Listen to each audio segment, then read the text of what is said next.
देखो रिकॉर्डिंग का मैसेज गया है और स्क्रीन शेयर है, एक बार कंफर्म कर दो। Yes ma'am.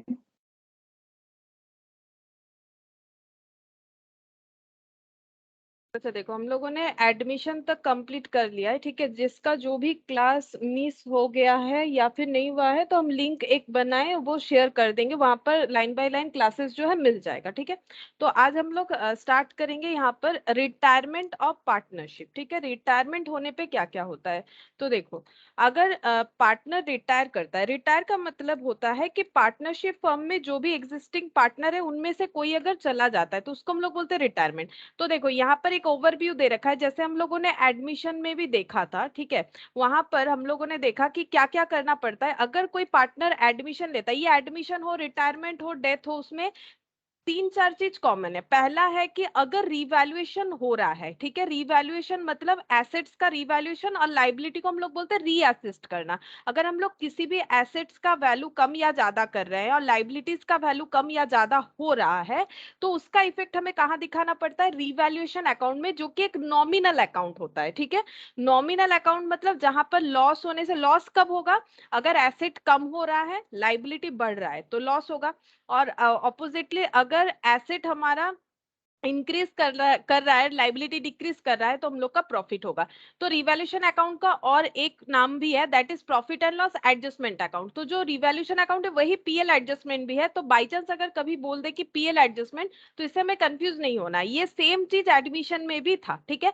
उसके बाद गुडविल का एडजस्टमेंट करना पड़ता है। तो एडमिशन में क्या था, एडमिशन में गुडविल का एडजस्टमेंट कैसे करते थे हम लोग, कि जो नया पार्टनर आ रहा है, जो न्यू इनकमिंग पार्टनर है, उसके वजह से एग्जिस्टिंग पार्टनर को सैक्रिफाइस करना पड़ता है। तो जो इनकमिंग पार्टनर है उनसे अगर गुडविल का जो है प्रोपोर्शन मंगाया जाता है, ठीक है, मतलब लाने के लिए बोला जाता है, तो सैक्रिफाइसिंग जो पार्टनर है वो सैक्रिफाइसिंग रेशियो में अपने अंदर वो गुडविल के अमाउंट को डिस्ट्रीब्यूट करते हैं, ठीक है।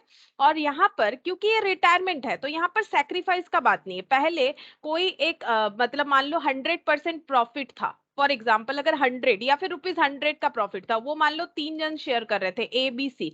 अभी अगर जितना भी प्रॉफिट होगा, मान लो बी रिटायर हो गया, तो वो दो जन में शेयर होगा, तो ऑब्वियसली इनका गेन होगा, क्योंकि पहले एक चीज तीन जन में डिस्ट्रीब्यूट हो रहा था, अभी दो लोगों में डिस्ट्रीब्यूट होगा, तो ऑब्वियसली वो गेन होगा। तो जब भी रिटायरमेंट या डेथ होता है, हम लोग फिलहाल रिटायरमेंट ही पढ़ रहे हैं, लेकिन डेथ में भी ऐसा ही होगा कि गुडविल हम लोगों को क्या करना है। तो फिर गुडविल का एडजस्टमेंट क्यों करेंगे, क्योंकि बी जब चला जाएगा, बी जब रिटायर करेगा, तो वो बोलेगा मैंने इतना दिन बिजनेस में मेहनत किया, तो मुझे क्या मिलेगा, मुझे मेरा कैपिटल वापस दो। अगर रिवैल्यूएशन हो रहा है तो मुझे रिवैल्यूएशन का प्रॉफिट लॉस जो हो रहा है वो उसमें मेरा भी पार्टिसिपेशन है, ठीक है। मुझे गुडविल का हिस्सा दो, मैंने गुडविल जनरेट करने में हेल्प किया है, गुडविल का हिस्सा दो, ठीक है। तो ये हिस्सा कौन देगा, जो रिमेनिंग जो रह जाते हैं उनको देना पड़ेगा। तो देखो, adjustment of goodwill amongst the remaining partner in their profit gaining ratio. तो बी को गुडविल का जो प्रोपोर्शन मिलेगा वो ए और बी दे, ए और सी देगा, ठीक है। लेकिन ए और सी तभी देगा अगर दोनों गेनिंग है। मान लो ए को गेन हुआ है, सी को नहीं हुआ है, तो फिर ए को ही कंपेंसेट करना पड़ेगा। तो जो मतलब गेनिंग पार्टनर होगा उसको रिटायरिंग पार्टनर को कंपेंसेट करना पड़ेगा, ठीक है। अच्छा, इसके बाद यहाँ पर और एक चीज भी देखो, अगर बैलेंस शीट में कोई रिजर्व एग्जिस्ट कर रहा है, जैसे देखो रिजर्व, ठीक है, या फिर कोई गुडविल एग्जिस्ट कर रहा है बैलेंस शीट में, देखो बैलेंस शीट में पहले से अगर कोई रिजर्व, गुडविल ये सब एग्जिस्ट कर रहा है, या फिर कोई प्रॉफिट या लॉस अमाउंट एग्जिस्ट कर रहा है, तो वो रिटायरिंग पार्टनर को मिलेगा। क्योंकि रिटायरिंग पार्टनर बोलेगा जो बैलेंस शीट दिख रहा है आज के डेट पे, तो उसमें तो मेरा भी जो है, मेरा भी मेहनत है, तो मुझे भी वहां पर रिजर्व जो क्रिएट हुआ है उसमें मेरा भी कंट्रीब्यूशन है। तो हम अभी चले जा रहे हैं, लेकिन हम जितने दिन काम किए हैं वहां पर मेरा जितना भी मेरे से रिजर्व जनरेट हुआ है उसका अमाउंट मुझे दे दो, ठीक है, मेरे प्रॉफिट दे दो, तो ये मिलेगा। और profit and loss on revaluation account is transfer to old partners in their old profit sharing ratio. मतलब ये रिवैल्यूएशन का जो प्रॉफिट या लॉस होता है वो ओल्ड पार्टनर में ओल्ड प्रॉफिट शेयरिंग रेशियो में डिस्ट्रीब्यूट होता है। इसको हम लोग अभी डिटेल्स में भी करेंगे। देखो ये मैंने जस्ट 4 पॉइंट मेनली बता दिया, सेम यही वाला चीज एडमिशन में भी था। डिफरेंस ये है कि एडमिशन होने पे क्या होता है, जो इनकमिंग पार्टनर है वो गुडविल लेके आता है, उसे रिजर्व वगैरह का कोई भी बेनिफिट नहीं मिलता, क्योंकि लॉजिक है बाद में, क्योंकि एडमिशन होने के पहले अगर बैलेंस शीट में जो भी रिजर्व, गुडविल या फिर प्रॉफिट दिख रहा है वो क्रिएट किसने किया है, जो पार्टनर लोग थे पहले से उन्होंने क्रिएट किया है, तो वो उनमें डिस्ट्रीब्यूट हो जाता है। लेकिन जो जब रिटायरमेंट होता है तो रिटायरमेंट जो ले रहे हैं उन्होंने भी तो मेहनत किया है, ठीक है, तो उनका भी हार्डवर्क है, तो उनको उनके हार्डवर्क के लिए पे ऑफ तो करना पड़ेगा। तो यहाँ पर वो ये सारी चीजों को लेके जाएंगे, ठीक है। तो कैसे मिलेगा, जैसे रिवैल्यूएशन का प्रॉफिट लॉस जो है पीएसआर में डिस्ट्रीब्यूट होगा। पीएसआर का मतलब होता है प्रॉफिट शेयरिंग रेशियो, इसको हम शॉर्ट में पीएसआर बोलते हैं, ठीक है। और गुडविल का हिस्सा क्या होगा, जो एग्जिस्टिंग पार्टनर जो रह जाएंगे, ठीक है, जो रह जाएंगे उनमें जो गेन करेंगे वो देंगे, ठीक है। अभी हम लोग देखो इसको डिटेल्स में ये सारी चीजों को पढ़ेंगे।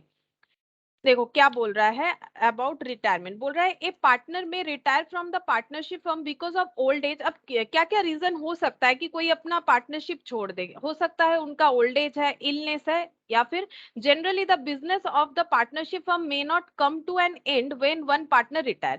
तो देखो किसी को कुछ भी प्रॉब्लम हो सकता है, पर्सनल प्रॉब्लम, तो उसकी वजह से वो रिटायरमेंट ले सकते हैं, लेकिन इसका मतलब ये नहीं है कि पार्टनरशिप ही बंद हो गया, ऐसा नहीं होता है।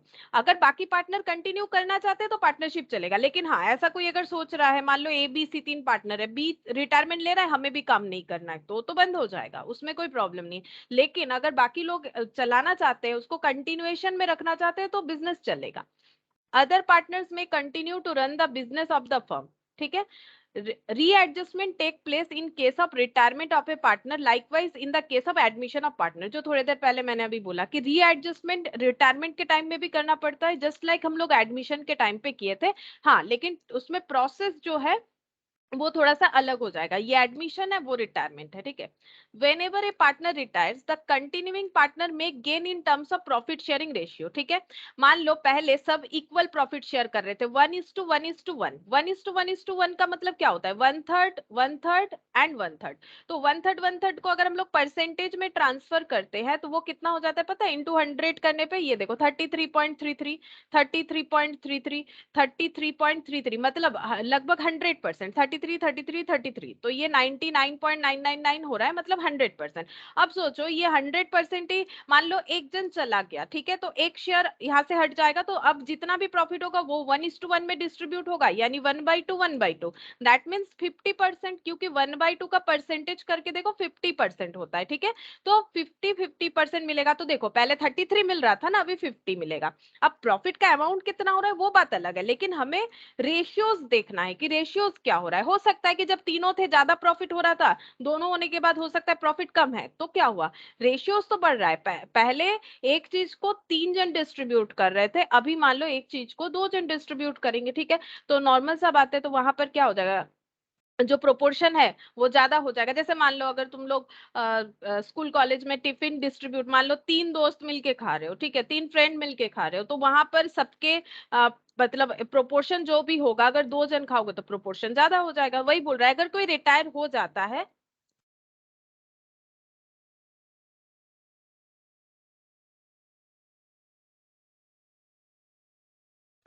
देखो अगर कोई रिटायर हो जाता है तो एग्जिस्टिंग पार्टनर को गेन होता है, ठीक है। Therefore the remaining partners arrange for the amount to be paid to discharge the claim of the retiring partner. देखो तो क्या होगा, जो रिमेनिंग पार्टनर है यानी जो बिजनेस को आगे चलाना चाहते हैं, उनको क्या करना पड़ेगा, कुछ अमाउंट अरेंज करना पड़ेगा, ताकि जो रिटायरिंग पार्टनर है उनका जो भी क्लेम है, क्लेम तो वो करेंगे ना, उन्होंने इतने दिन तक इतना हार्डवर्क किया है, अब चले जाएंगे तो खाली हाथ थोड़ी ना जाएंगे, उनका जो हिस्सा है वो तो लेके जाएंगे। तो क्लेम को पे करने के लिए उन्हें क्या करना पड़ेगा, अमाउंट जो है पे करना पड़ेगा, जो इनको मिलेगा, ठीक है, जो इनको मिलना चाहिए वो अमाउंट पे करना पड़ेगा। उसके लिए उनको क्या करना पड़ेगा, कुछ अरेंज करना पड़ेगा, ठीक है, जो कैश वगैरह है उसको अरेंज करना पड़ेगा कि इतना पैसा इनको देना है।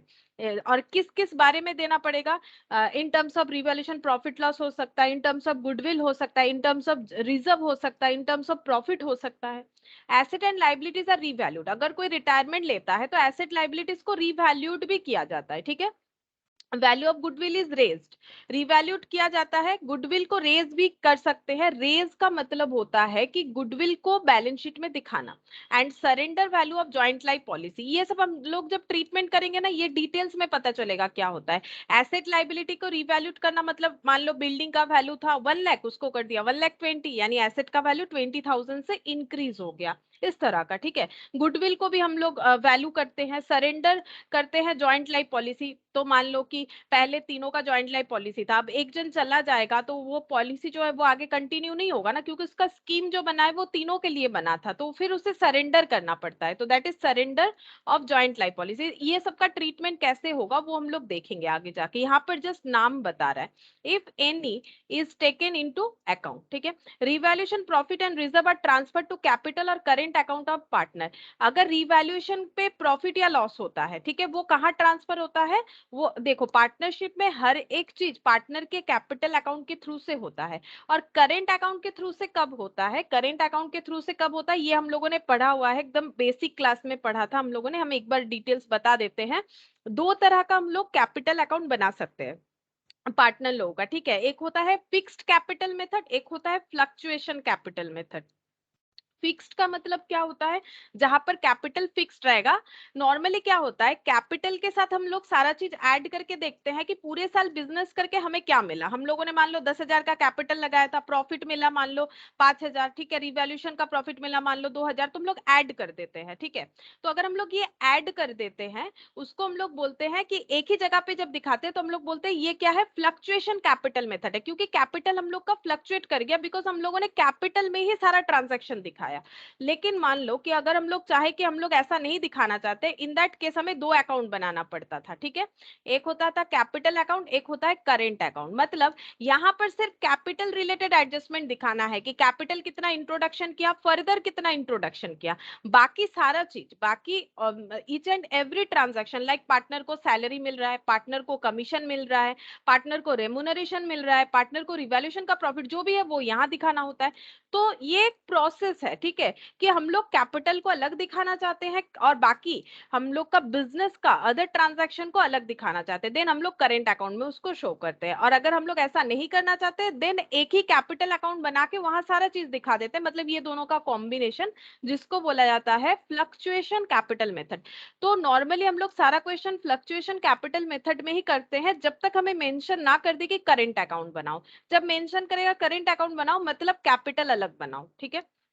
फिर देखो क्या बोल रहा है, lastly final amount due to the retiring partner is determine and discharge. और उसके बाद हम लोग देख लेते हैं कि फाइनल अकाउंट अमाउंट कितना हो रहा है पार्टनर को देने के लिए, और वो हम लोग डिस्चार्ज कर देते हैं, उनको पे कर देते हैं, ठीक है।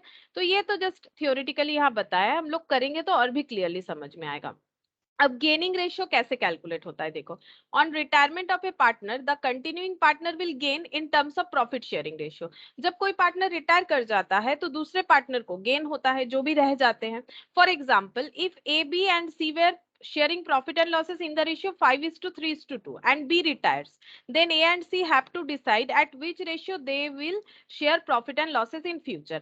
तो पहले जो एग्रीमेंट था उसमें 5:3:2 था, बट अगर बी चला जा रहा है तो फिर ए सी को डिसाइड करना पड़ेगा कि करेंटली वो क्या चाहते हैं, किस तरह से प्रॉफिट को फ्यूचर में शेयर करना चाहते हैं।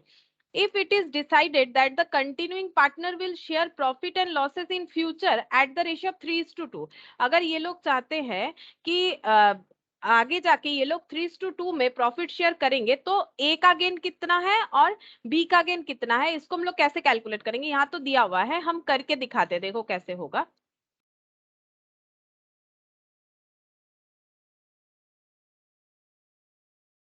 देखो हम यहाँ पर लिख के दिखाते हैं कैसे होगा। तो इसको हम लोग जैसे प्रेजेंट करते हैं, देखो यहाँ पर तीन पार्टनर का नाम लिख दिया मैंने, ए बी और सी, ठीक है।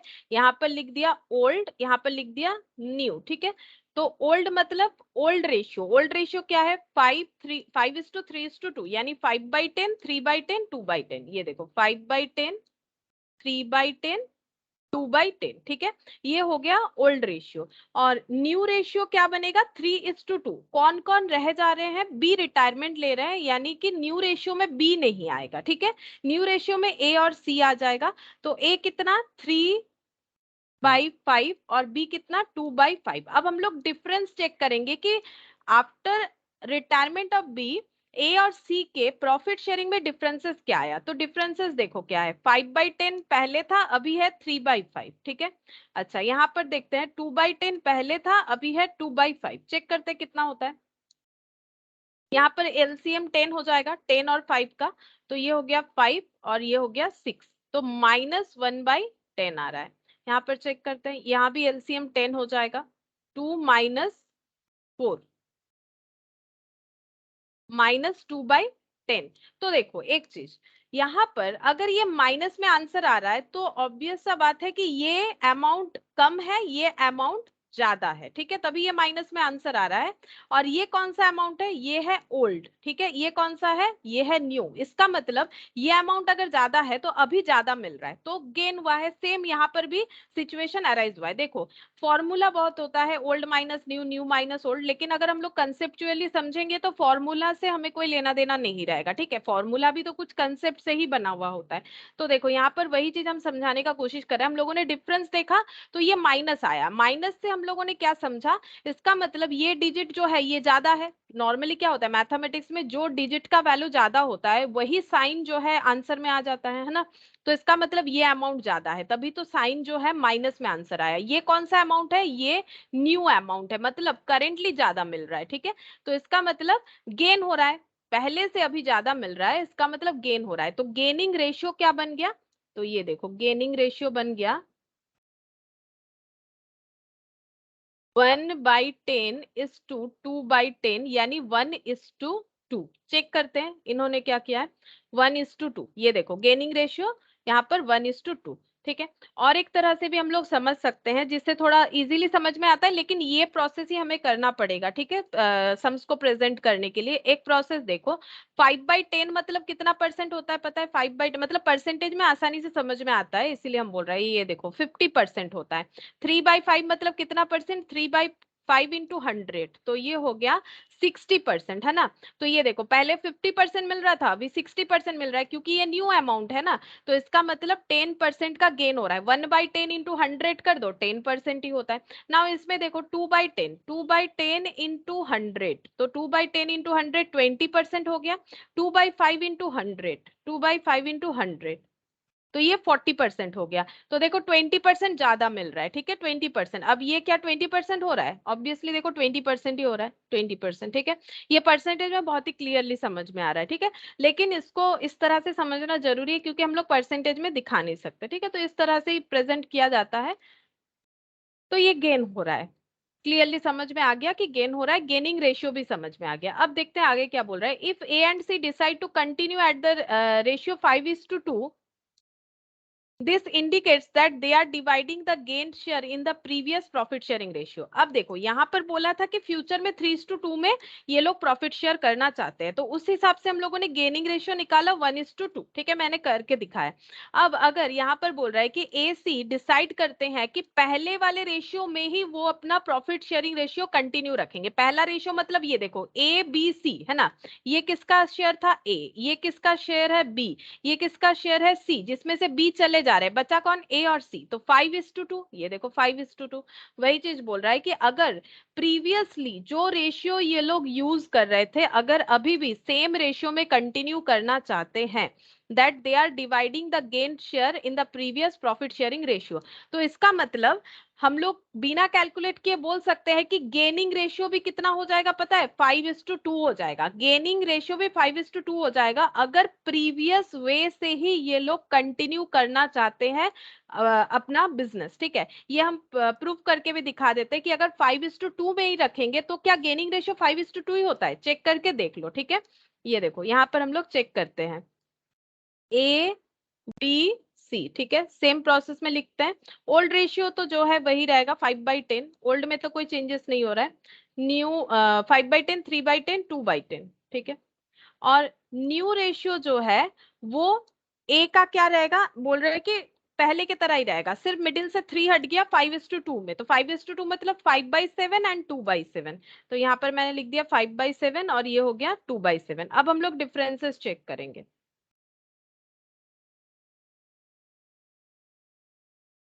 एलसीएम करते हैं, ये हो गया 70, क्योंकि ये दोनों का एलसीएम नहीं जाएगा तो मल्टीप्लीकेशन होता है, 35 50, तो ये हो जाएगा 15/70। गेन हो रहा है, माइनस में आ रहा है, ठीक है। 2/10 माइनस 2/7, 70, 14 20 माइनस 6/70, तो गेनिंग रेशियो कितना हो गया, -15/70 इज टू -6/70, ठीक है।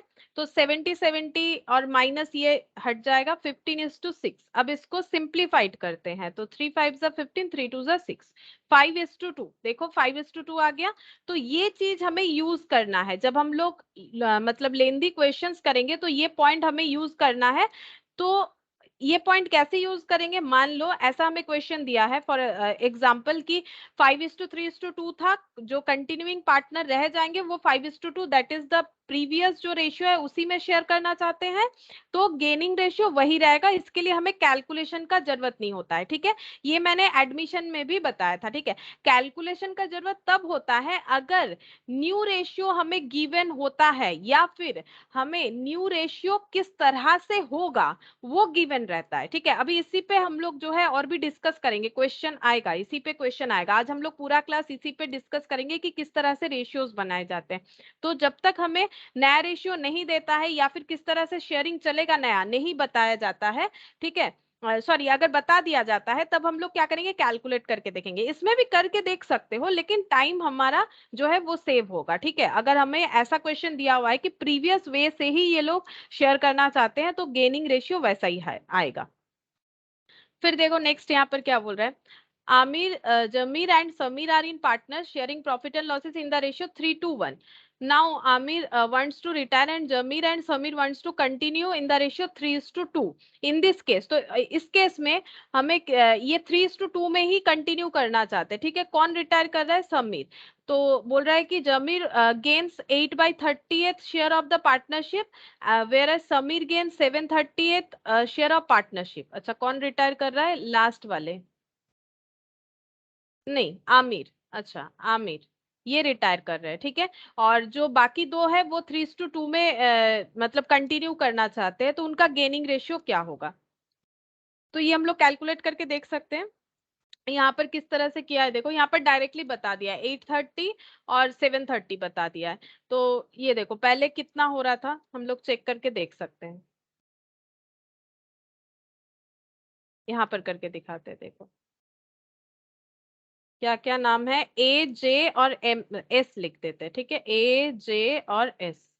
ओल्ड ओल्ड रेशियो क्या है, ओल्ड रेशियो 3:1, मतलब 3/6, 2/6, 1/6, हाँ ये हो गया। और जो न्यू रेशियो है 3:2 है, 3:2 मतलब 3/5 और 2/5। अगर ऐसा बता दिया है तो हमें चेक करना पड़ेगा गेनिंग रेशियो क्या होता है, ठीक है। तो डिफरेंसेस चेक करेंगे तो गेनिंग रेशियो पता चल जाएगा, 2/6 माइनस 3/5, और यहाँ पर 1/6 माइनस 2/5 चेक कर लेते, यही बोला है तो।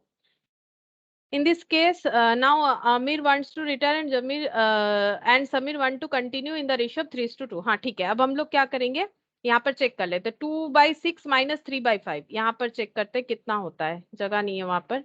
ये हो गया 10 माइनस 18, तो -8/30, ठीक है। ये एग्जाम्पल इसलिए मैंने यहाँ पर शॉर्टकट में कर लिया, ठीक है। और ये हो जाएगा 30 12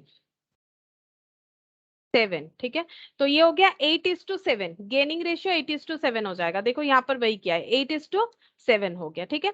on the other hand if Zameer and Sameer would decide to continue sharing profit and losses in the ratio 2:1, मतलब ये वाला बचा हुआ, ठीक है। तो अभी हमें गेनिंग रेशियो कैलकुलेट करने का जरूरत नहीं है, गेनिंग रेशियो 2:1 ही होगा, यही हम बार बार बताना चाह रहे हैं। ये चीज हम बार बार इसीलिए बता रहे हैं ताकि हम लोग इसको सम्स में जब यूज करें तो तुम लोग को कंफ्यूजन ना हो, क्योंकि अभी थोड़ी देर पहले ही मैंने यहाँ पर तुम लोग को प्रूव करके दिखाया कि अगर पुराने पैटर्न में ही करते, पुराने पैटर्न का मतलब ये नहीं है कि नीचे 6 नहीं आ रहा है, 2/3 आएगा इसका, इसका 1/3, तो इसका मतलब ये नहीं हुआ कि ये पुराना पैटर्न नहीं हुआ, मतलब 2:1, ठीक है। 2:1 ये रेशियो जो है पुराना वाला रहेगा, ठीक है। तो अगर 2:1 में ही ये लोग कंटिन्यू करेंगे जैसे पहले कर रहे थे, तो उस केस में गेनिंग रेशियो भी कैलकुलेट करके देख सकते हो, 2:1 आएगा, ठीक है। तो ये तुम लोग घर पे भी एक बार चेक करके देख सकते हो। इसको हम अलग से और नहीं दिखा रहे क्योंकि सेम चीज ही अभी मैंने तुम लोग को यहाँ पर दिखाया, ठीक है। मेन क्वेश्चन जब आएगा तो वहां पर डिटेल्स में और भी करेंगे, इसका तुम लोग चेक करके देख सकते हो। फिर क्या बोला है देखो, दस ऑन द रिटायरमेंट और death of a partner his share in the profit would be taken by the remaining partner. तो अगर कोई पार्टनर का रिटायरमेंट या डेथ, जैसे मैंने पहले ही बोला कि रिटायरमेंट और डेथ जो है वो लगभग एक ही जैसा इसमें ट्रांजैक्शन होता है। तो जो रिटायर हो जाता है या फिर किसी का अगर डेथ हो जाता है तो बाकी जो उनका जो शेयर ऑफ प्रॉफिट है ये किसको मिल जाएगा, जो रह जाएंगे वो पार्टनर को मिल जाएगा। आगे से 3 जन के जगह 2 जन में वो डिस्ट्रीब्यूट होता रहेगा अगर पहले 3 पार्टनर थे। In other words they get additional share which is obviously A gain और बेनिफिट। उनको एडिशनल शेयर भी मिलेगा, ठीक है, वो उनके लिए बेनिफिट होगा। एडिशनल शेयर का मीन्स हो गया कि अगर वो कोई चला जा रहा है तो उनका शेयर जो है इनमें डिस्ट्रीब्यूट हो जाएगा। तो इनको पहले से तो कुछ मिल ही रहा था, ऊपर से जो चले गए उनका शेयर भी इनको मिलेगा, तो additional. The calculation of gaining ratio और benefit ratio is done as follows. यहाँ पर रूल्स बताए, ठीक है, किस तरह से कैलकुलेट किया जाता है। क्या बोल रहा है देखो, when the new ratio is given gaining ratio is calculated by deducting their new share of profit from old। मतलब फॉर्मूला बता रहा है, न्यू माइनस ओल्ड करो तो हमें जो है गेनिंग रेशियो मिल जाएगा। लेकिन फॉर्मूला याद नहीं करके भी तो हम लोग कर सकते हैं ना, अगर हम लोग अपना मैथमेटिकल कंसेप्ट लगाएंगे या नॉर्मल कंसेप्ट, इसको मैथमेटिक्स क्या बोले, अगर नॉर्मल कंसेप्ट लगाएंगे, मैंने वैसे नहीं किया है, न्यू माइनस ओल्ड नहीं किया है, तो क्या हुआ, हमें समझने से मतलब है कि हम लोग सही आंसर कर पा रहे कि नहीं। मैंने हर जगह पे ओल्ड माइनस नहीं किया, तो इससे कोई फर्क नहीं पड़ता है। तो क्या हमारा आंसर नहीं आएगा? आएगा। हमें समझना पड़ेगा कि हमारे पास ये जो डेटा है ये पुराना वाला, ये जो है ये नया वाला है। तो हमारा जो पहले कितना मिल रहा था अभी कितना मिल रहा है, मैंने पूरा डिटेल्स में दिखाया, रेशियो से भी समझा दिया, परसेंटेज से भी समझा दिया। बाकी अगर फॉर्मूला में अगर जाए कि अगर मान लो हमें कुछ ऐसा मतलब 1-2 मार्क्स का क्वेश्चन दे रहा है, या मान लो कुछ एमसीक्यूज वगैरह अगर कुछ आता है, तो नॉर्मली एमसीक्यू सबका नहीं है, फिर भी हम बोल रहे हैं, ठीक है। मान लो अगर कभी भी हमें ऐसा पूछा जाए तो हम लोग फॉर्मूला में अगर जाते हैं तो देन न्यू माइनस ओल्ड में जाएंगे, ठीक है। फॉर्मूला में अगर जाएंगे तो गेनिंग रेशियो का मतलब हो जाएगा, गेनिंग रेशियो का मतलब हो जाएगा न्यू माइनस ओल्ड। बाकी फॉर्मूला बिना सम्स ऑब्वियसली हो सकता है कंसेप्ट के साथ। when the new profit sharing ratio is not given, ये देखो अगर नया प्रॉफिट शेयरिंग रेशियो नहीं दिया हुआ है and the remaining partner share the future profit in the same ratio as before, जो कि हम बार बार पॉइंट आउट कर रहे हैं, gaining ratio would be the old profit sharing ratio. ये काफी इंपॉर्टेंट है, इससे हमें सम्स करने में हेल्प होगा। अगर नया प्रॉफिट शेयरिंग रेशियो नहीं दिया हुआ है तो, और उसके साथ साथ ये बोला हुआ है कि पुराने पार्टनर पहले जैसे प्रॉफिट शेयर करते थे उसी तरह से कंटिन्यू करेंगे, तो gaining ratio would be the old profit sharing ratio. मतलब gaining ratio equal to old PSR होगा, ठीक है, gaining ratio equal to old PSR होगा। ये पॉइंट जो है हम लोग को याद रखना है। अब देखो यहाँ पर क्या दिया हुआ है, ratio between remaining partner. When new ratio is given तब क्या होगा, न्यू रेशियो क्या होगा, as given in the examination problem. अगर हमें न्यू रेशियो दिया हुआ है तो हमें न्यू रेशियो क्या लेना है, जो गिवन है क्वेश्चन में वही लेना है। मतलब देखो जो हम लोग पहला वाला क्वेश्चन किए थे वहां पर हमें न्यू रेशियो बोल दिया था 3:2, तो हम लोगों ने वही वाला ले लिया। वही चीज यहाँ पर बता रहा है कि as given in examination problem gaining और बेनिफिट रेशियो क्या होगा, न्यू रेशियो माइनस ओल्ड। हालांकि मैंने वैसे किया नहीं है, न्यू माइनस ओल्ड नहीं किया, मैंने ओल्ड माइनस नहीं किया क्योंकि मैंने फॉर्मूला वाइज नहीं सिखाया, मैंने कंसेप्ट सिखा दिया। बाकी तुम लोग चाहो तो न्यू माइनस ओल्ड भी कर सकते हो, उसमें भी तुम लोग का आंसर सेम ही आएगा, ठीक है, माइनस नहीं आएगा, इतना ही फर्क होगा। अगर माइनस नहीं आएगा तो तुम लोग को कैसे इमेजिन करना है, न्यू माइनस ओल्ड मतलब 3/5 माइनस 5/10 करोगे तो आंसर 1/10 आएगा, ना कि -1/10 आएगा। 1/10 ये कौन सा वैल्यू है, ये न्यू है, ये कौन सा वैल्यू है, ये ओल्ड है। तो साइन कौन सा वाला आया, इसके आगे प्लस है, प्लस साइन आया, मतलब न्यू अमाउंट ज्यादा है, बात तो एक ही है, ठीक है। ये चीज हो गया। नेक्स्ट देखो क्या बोल रहा है, when the new ratio is not given, अगर न्यू रेशियो गिवन नहीं है, the same old ratio between them, बोल रहा है कि जो रह जाएंगे वो पुराने तरीके से ही प्रॉफिट शेयर करेंगे, तो गेनिंग रेशियो क्या हो जाएगा, ओल्ड रेशियो जो है वही गेनिंग रेशियो हो जाएगा। व्हेन गेनिंग और बेनिफिट रेशियो इज गिवन, अगर हमें गेनिंग या फिर बेनिफिट रेशियो भी बोला जाता है, इसको नॉर्मली गेनिंग रेशियो ही ज्यादातर ज्यादातर बोला जाता है। तो गेनिंग रेशियो या बेनिफिट रेशियो अगर हमें दिया हुआ है तो न्यू रेशियो क्या हो जाएगा, old ratio plus gaining ratio. मतलब ये क्या नया चीज हो गया, ये कुछ नया चीज नहीं है। बोल रहा है कि अगर गेनिंग रेशियो हमें दिया हुआ है तो न्यू रेशियो कैसे कैलकुलेट करेंगे, बहुत ही सिंपल सा बात है। मान लो हमें दिया हुआ है old ratio 5/10, 3/10, 2/10। After B's retirement the gaining ratio between A and C 1/10, 2/10। ठीक है, तो इसका मतलब न्यू रेशियो क्या हो जाएगा, ए को पहले कितना मिल रहा था 5/10, ये तो इसको मिलेगा ही, और गेन कितना हुआ 1/10।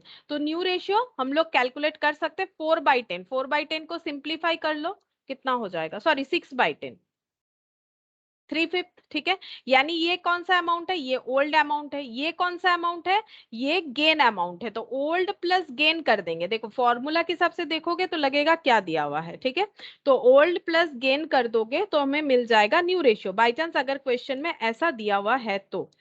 अच्छा, अब गेनिंग रेशियो क्या होगा, ऑब्वियसली अगर ऐसा है तो गेनिंग रेशियो अगर क्वेश्चन में दिया हुआ है तो उसी को फॉलो करेंगे। ठीक है,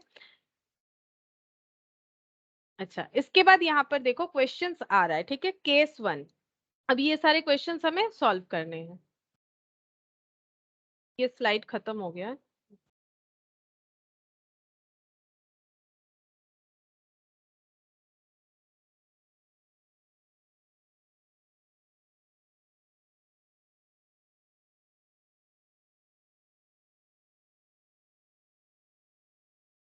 देखो क्या बोल रहा है, when nothing is given about the, छोड़ो हमें ये डिटेल्स पढ़ने का जरूरत नहीं है कि केस क्या है, हम लोग क्वेश्चन देख के ही सॉल्व कर सकते हैं अगर हमारे पास कंसेप्ट क्लियर है। उसके बाद हम ये केस पढ़ा देंगे। क्या बोला है, Alok, Bhaskar and Chetan are partner sharing profit in the ratio 3:2:1।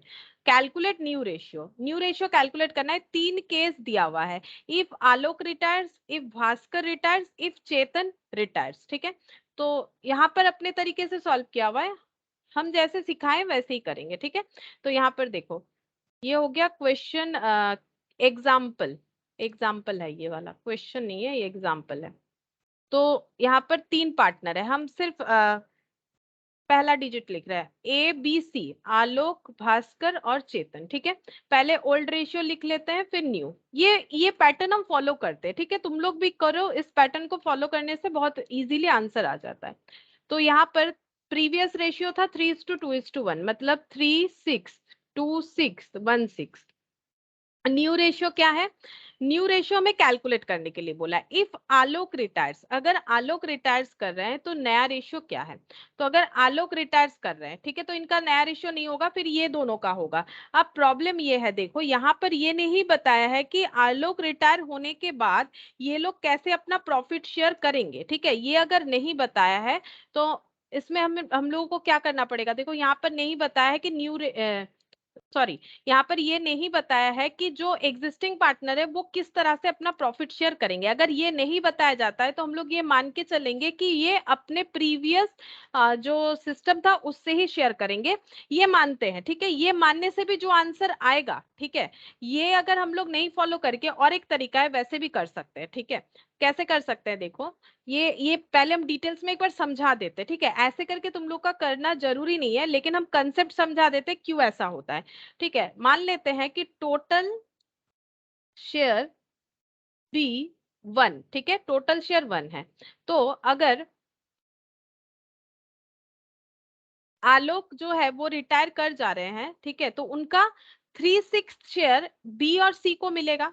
Simple सा बात है, टोटल शेयर रहता है 1। ठीक है, ये नहीं भी लिखते तो भी चलता, आलोक अगर रिटायर कर जा रहे तो उनका शेयर बी और सी को मिल जाएगा। ठीक है, तो बी का पहले से 2/6 था, ठीक है, और सी का पहले से 1/6 था। अभी अभी हम लोगों ने यहाँ पर देखा था ना, यहाँ पर क्या दिया हुआ था, old ratio plus gaining ratio. तो हमें ये चेक करना पड़ेगा कि इनका गेन कितना हुआ।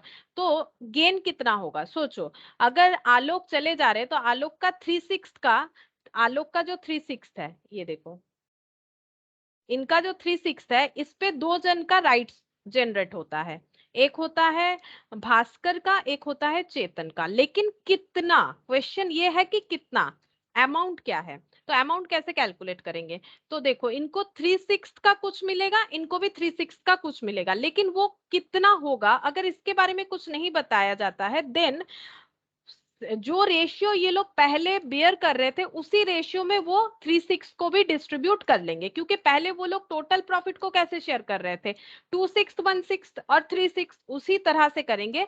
तो भास्कर इस प्रॉफिट का 2/6 ले लेंगे और चेतन जो है इस प्रॉफिट का 1/6 ले लेंगे, ठीक है।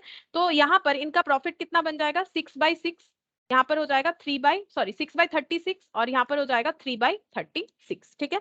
अब देखो यहाँ पर हो गया 6/36, यहाँ पर हो गया 3/36। अब हम लोग टोटल करेंगे, न्यू रेशियो पता चल जाएगा, टोटल करते हैं, ये दोनों का एलसीएम 36 होगा, 12 + 6, 9/36, 18/36, ठीक है। तो ये नया रेशियो बन गया। नया रेशियो कितना बन गया, ये न्यू कॉलम में है, 18/36 इज टू 9/36, यानी 18:9, 2:1, ठीक है। ये 2:1 हो गया। अब देखो यहाँ पर आंसर क्या है, देखो आंसर है Alok retires new profit sharing ratio 2:1। ये ऐसा क्यों हुआ, क्योंकि अगर अभी अभी हम लोगों ने पढ़ा, अगर क्वेश्चन में हमें कोई इंफॉर्मेशन नहीं दिया हुआ है तो क्या हो जाएगा, the same old ratio between them when the new ratio is not given. हम लोग का पहला केस वही था, अगर नया रेशियो नहीं गिवन है तो नया रेशियो क्या मानेंगे, same old ratio between them. तो ये तो बहुत ही आसानी से अगर हम लोग रट लेते हैं तो आंसर कर ही देंगे। देखो तो इसका मतलब आंसर क्या हो जाएगा, जब आलोक चले जाते हैं तो न्यू रेशियो 2:1, ठीक है। जब भास्कर चले जाते हैं न्यू रेशियो 3:1, ठीक है। और जब चेतन चले जाते हैं न्यू रेशियो 3:2। बट क्यों, ऐसा क्यों होता है, ऐसा इसीलिए हो रहा है, ये देखो मैंने प्रूव करके दिखाया ताकि तुम लोग को कंसेप्ट पता चले ऐसा क्यों होता है। तो ये देखो एक बार फिर से समझा देते, कोई भी क्वेश्चन तुम लोग करके देखो ऐसा ही होगा। पहला ये पुराना रेशियो था, ओल्ड रेशियो था, नया रेशियो क्या होगा हमें नहीं पता। तो अगर रिटायरमेंट हो जा रहा है तो एग्जिस्टिंग पार्टनर को जो मिल रहा था वो तो मिलेगा ही, जो मिल रहा था वो मिलेगा, in the sense 2/6, 1/6, and extra जो मिलेगा वो क्या मिलेगा, जो ये मतलब ये फॉरगोन कर रहे हैं, ये छोड़ दे रहे हैं, वो मिलेगा। तो ये 3/6 तो टोटल में ये छोड़ रहा है, लेकिन 3/6 को ये अपने अंदर कैसे डिस्ट्रीब्यूट करे, अगर कुछ भी इंफॉर्मेशन नहीं है देन पुराने रेशियो में, ठीक है।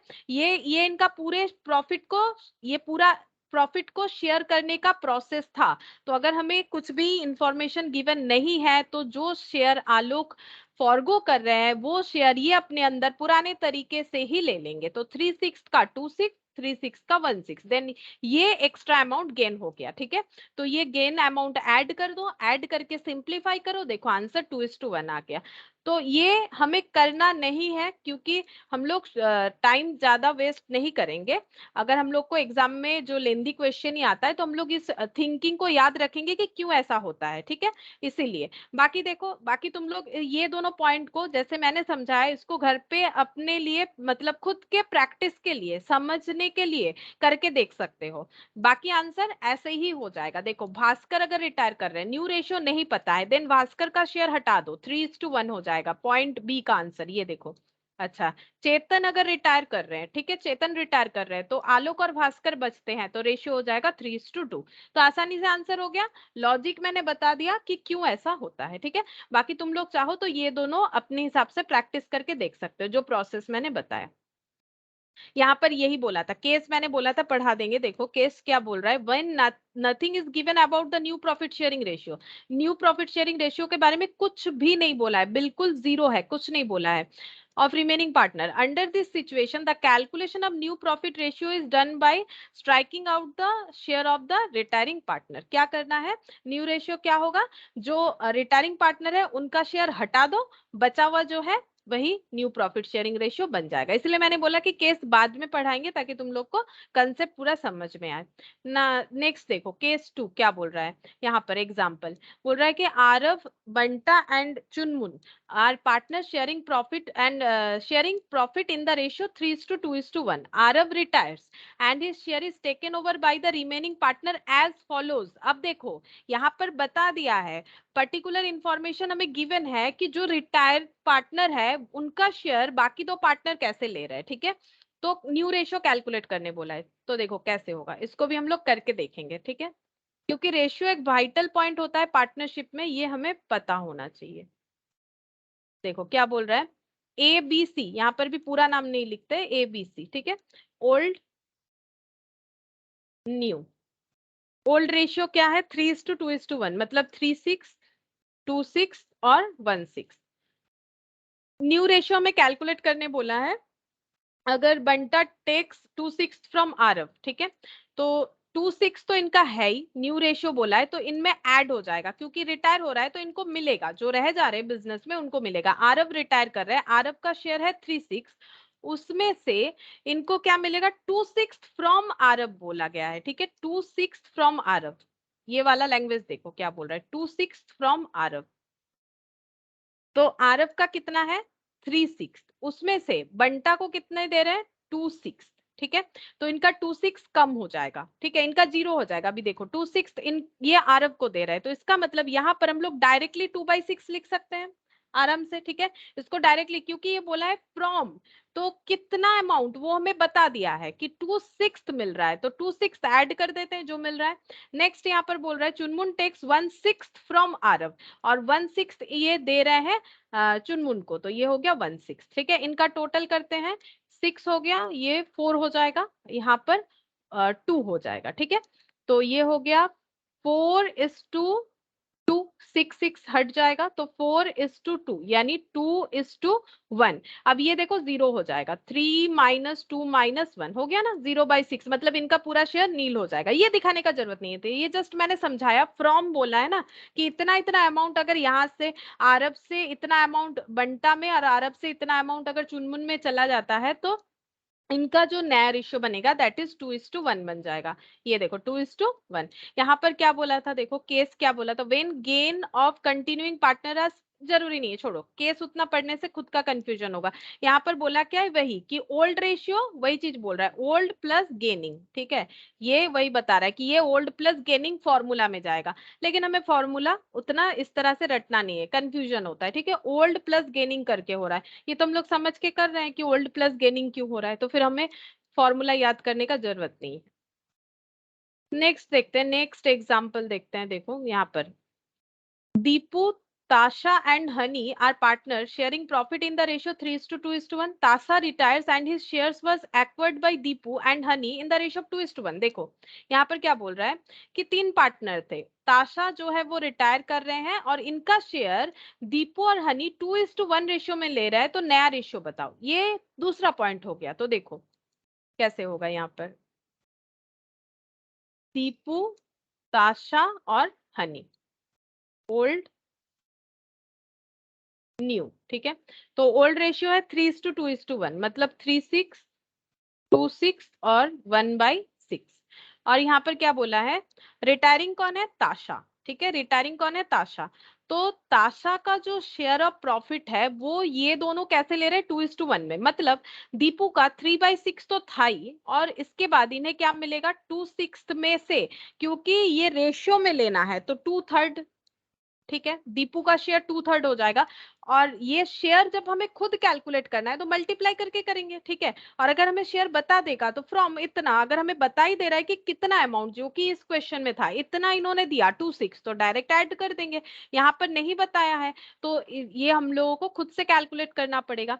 और यहाँ पर अगर देखो हनी का 1/6 तो था ही, और उनका उनको क्या मिलेगा ताशा से कितना मिल जाएगा, जो रेशियो है उस हिसाब से वो ले लेंगे 1/3, ठीक है। तो यहाँ पर चेक करो कितना हो रहा है, 3/6 प्लस 4/18, 1/6 प्लस 2/18, एलसीएम हो गया 18, 9 प्लस 4, 3 प्लस 2, तो ये हो गया 13/18, और ये हो गया 5/18। तो न्यू रेशियो हो जाएगा 13:5, है ना, 18 कैंसिल हो जाएगा, 13:5 हो जाएगा। चेक करते हैं 13:5 हम लोग का आंसर है कि नहीं, हाँ है, ठीक है। अब ये देखो 2/6 कैंसिल भी हो जाता है, ये देखो 2/6 में से कितना दे दिए 4/18, और कितना दे दिए 2/18, चेक करके देख सकते हो, ये 0 हो जाएगा। कैसे एक काम करते हैं, पहले हम लोग इसका एलसीएम बना लेते हैं 16, 18 और 18 का।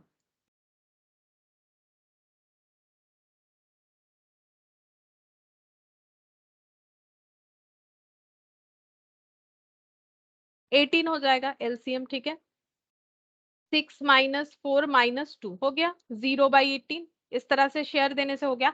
पिछले क्वेश्चन में ये चीज हमें बता दिया था तो हम लोगों ने डायरेक्टली वो अमाउंट माइनस कर दिया था यहाँ से, ठीक है, और यहाँ प्लस कर दिया। ये दिखाना नेसेसरी नहीं है, मेनली तो हमें ये कैलकुलेट करना है कि जो रह जा रहे हैं उनका शेयर क्या है। ये जस्ट मैंने प्रूव करके बताया। देखो इस तरह से शेयर ले लेंगे तो इनका शेयर जो है इनके पास ट्रांसफर हो गया, तो ये पॉइंट 0 हो जाएगा। अच्छा नेक्स्ट देखो, गेनिंग रेशियो पे कुछ क्वेश्चन हमें दिया हुआ है। गेनिंग रेशियो देखो क्या बोल रहा है, A B and C are partner sharing profit and losses in the ratio 1/2, 1/2, 3/10 and 1/5 respectively. देखो यहाँ पर प्रॉब्लम क्या है, सबका बेस एक नहीं है, ठीक है, बेस जो है वो डिफरेंट है। हाफ, 3/10, 1/5, ठीक है। तो इससे हम लोग ये रेशियो 1:3:1 ऐसे लिख दोगे बाई चांस तो ये गलत हो जाता है, ठीक है, ऐसा नहीं होता है। B retires from the firm and A C decide to share future profit and losses in the ratio 3:2। हमें गेनिंग रेशियो कैलकुलेट करने के लिए बोला है, तो कैसे कैलकुलेट होगा देखो गेनिंग रेशियो। तो यहाँ पर नेक्स्ट एग्जांपल करते हैं। पार्टनर कितने सारे हैं, 3, ए बी सी। इनका प्रॉफिट शेयरिंग रेशियो जो है ये हम लोग कैसे इसको सही करेंगे। देखो यहाँ पर कितना कितना बोला है, 1/2, 3/10, 1/5। तो यहाँ पर हम करके दिखाते हैं। 1/2 इज टू 3/10 और 1/5। इसको अगर हमें रेशियो में ट्रांसफर करना है तो हमें क्या करना पड़ता है, अगर बेसिस अलग होते हैं तो हमें क्या करना पड़ेगा, सबका बेस इक्वल करना है। तो सिंपल तरीका है कि जो हाईएस्ट अमाउंट है वो सब में मतलब हाईएस्ट अमाउंट में ट्रांसफर करने का कोशिश करना चाहिए, या फिर हमें क्या करना चाहिए, एलसीएम कर लेना चाहिए। हम दोनों प्रोसेस ही दिखा देते हैं। देखो जैसे यहाँ पर सबसे हाईएस्ट 10 है तो 2 को 10 में ट्रांसफर करने के लिए 5 से मल्टीप्लाई करेंगे। तो नीचे अगर 5 मल्टीप्लाई किया तो ऊपर भी करेंगे ताकि चीज जो है वो न्यूट्रल रहे, मतलब ये इम्पैक्ट नहीं आएगा। 5 कैंसिल होगा तो 1/2 ही रहेगा, इम्पैक्ट कुछ नहीं आएगा। ये एक प्रोसेस होता है। इस प्रोसेस में आगे अगर कंटिन्यू करते हैं तो ये 3/10 ही रहेगा और ये वाला हो जाएगा इंटू 2, ठीक है। तो यहाँ पर हो गया 5/10, 3/10 और 2/10। तो 5:3:2 ये एलसीएम बन जाता है, ठीक है, सॉरी ये रेशियो बन जाता है। और एक प्रोसेस होता है, अगर ये चीज नहीं समझ में आता है देन 2, 10 और 5 का कर लो एलसीएम। 10 हो जाएगा, एलसीएम 10 हो गया। अब क्या करना है, 1/2 इंटू 10 कर लो, 3/10 इंटू 10 कर लो, ठीक है, और 1/5 इंटू 10 कर लो। एलसीएम का वैल्यू से मल्टीप्लाई करना होता है। 5 आ गया, 3 आ गया और ये 2 आ गया। ये भी प्रोसेस, कोई सा भी प्रोसेस तुम लोग फॉलो करके कर सकते हो जो तुम लोग को सही लगे, ठीक है। तो 5:3:2 ओल्ड रेशियो, अगर इसको डायरेक्टली लिख देते तो गलत हो जाता, ठीक है। तो 5:3:2 यानी 5/10, 3/10, 2/10। यहाँ पर लिखते हैं 5/10, 3/10 और 2/10, ठीक है। ये ओल्ड रेशियो हो गया। न्यू रेशियो जो है ए और सी का 3:2 है, 3/5, 2/5। गेनिंग रेशियो बोला है तो गेनिंग रेशियो कैलकुलेट करेंगे। तो दो तरह से कर सकते हो, अदरवाइज फॉर्मूले के हिसाब से चल सकते हो, न्यू माइनस ओल्ड, या फिर डिफरेंस बोल के लिख के भी कैलकुलेट कर सकते हो। तो न्यू माइनस ओल्ड करके भी कर सकते हैं, 3/5 माइनस 5/10, जैसे भी करो। कंसेप्ट अगर क्लियर है हम लोग आराम से आंसर दे सकते हैं। तो हम लोगों ने ये लिखा है 3/5 माइनस 5/10, इसका कैलकुलेशन करते हैं। तो ये हो गया 6 माइनस 5 मतलब 1/10, ठीक है। और यहाँ पर देखो 2/5 माइनस 2/10, जो भी करना है एक ही जैसा करना है, ठीक है। अगर हम लोग न्यू माइनस ओल्ड कर रहे हैं तो दोनों जगह पे ही वही चीज को फॉलो करना है। 4 माइनस 2 मतलब 2/10, ठीक है। अब हम लोग देखेंगे कि हम लोग का आंसर पॉजिटिव आया, तो पॉजिटिव आया मतलब ये वैल्यू ज्यादा है। ये कौन सा वैल्यू है चेक करते हैं, ये न्यू वैल्यू है, मतलब गेन हो रहा है। कितना गेन हो रहा है, 1/10:2/10 यानी कि 1:2। चेक करते हैं 1:2 आंसर है कि नहीं, 1:2 आंसर है, ठीक है। अच्छा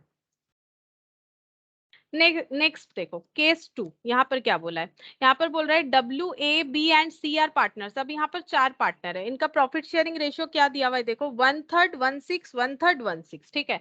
फिर से मिसमैच, ठीक है। तो हमें मिसमैच को क्या करना पड़ेगा, सही करना पड़ेगा। B retires and WA and C decide to share future profit and losses equally. Equally ये शेयर करना चाहते हैं, तो गेनिंग रेशियो क्या होगा? यहाँ पर बोला नहीं गेनिंग रेशियो, एक्चुअली ये पॉइंट ही गेनिंग रेशियो पे डिस्कस हो रहा है, इसीलिए हम गेनिंग रेशियो ही कैलकुलेट करके दिखाएंगे। तो केस 2,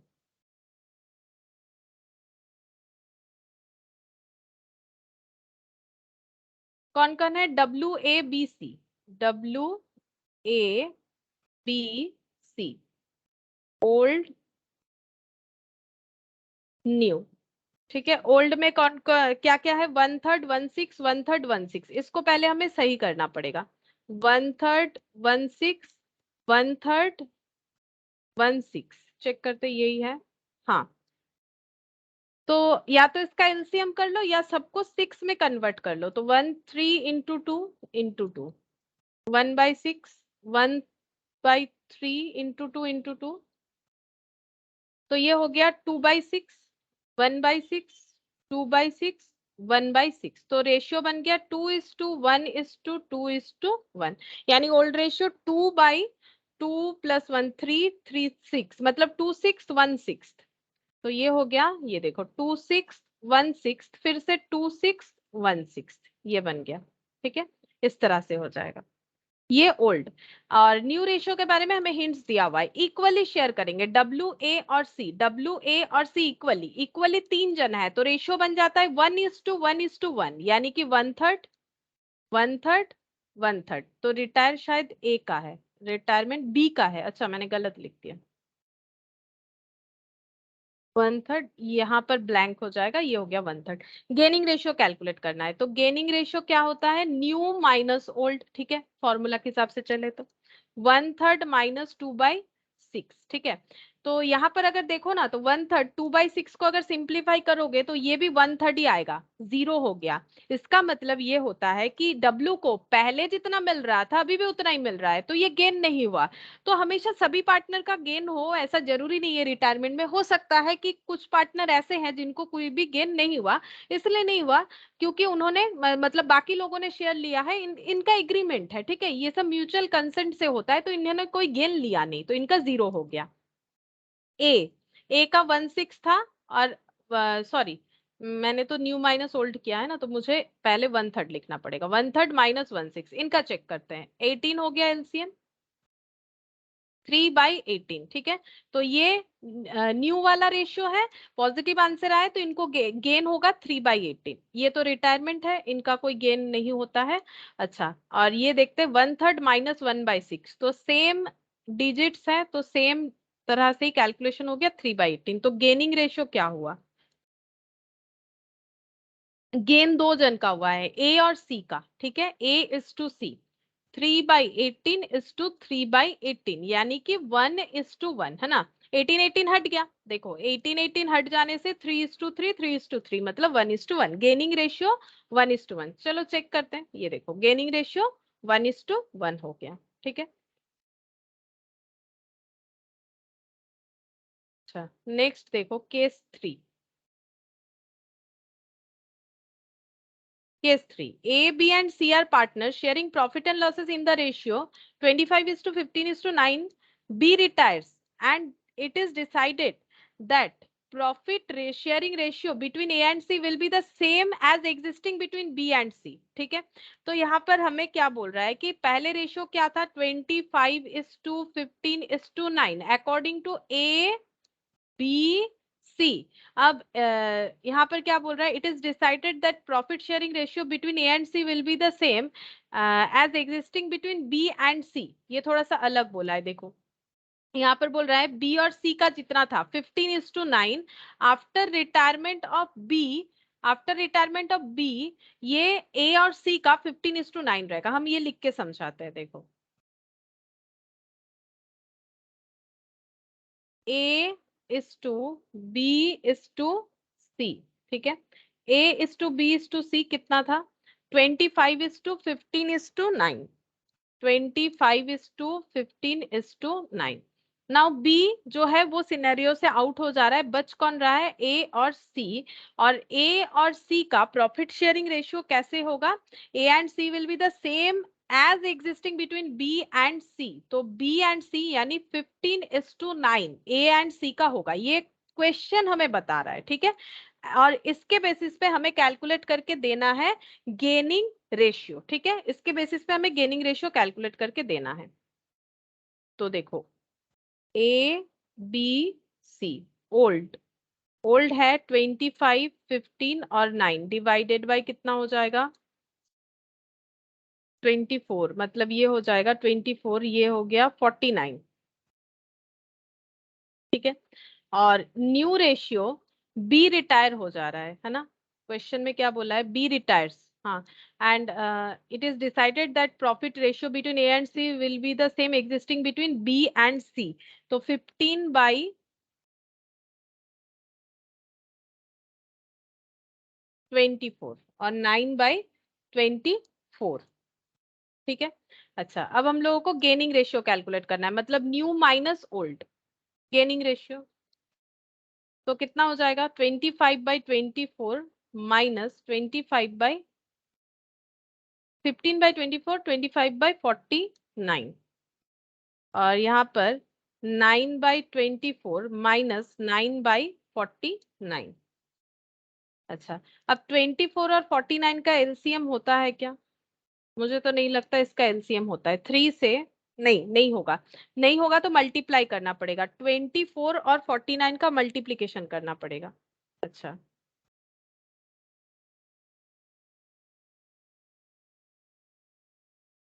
25 × 49,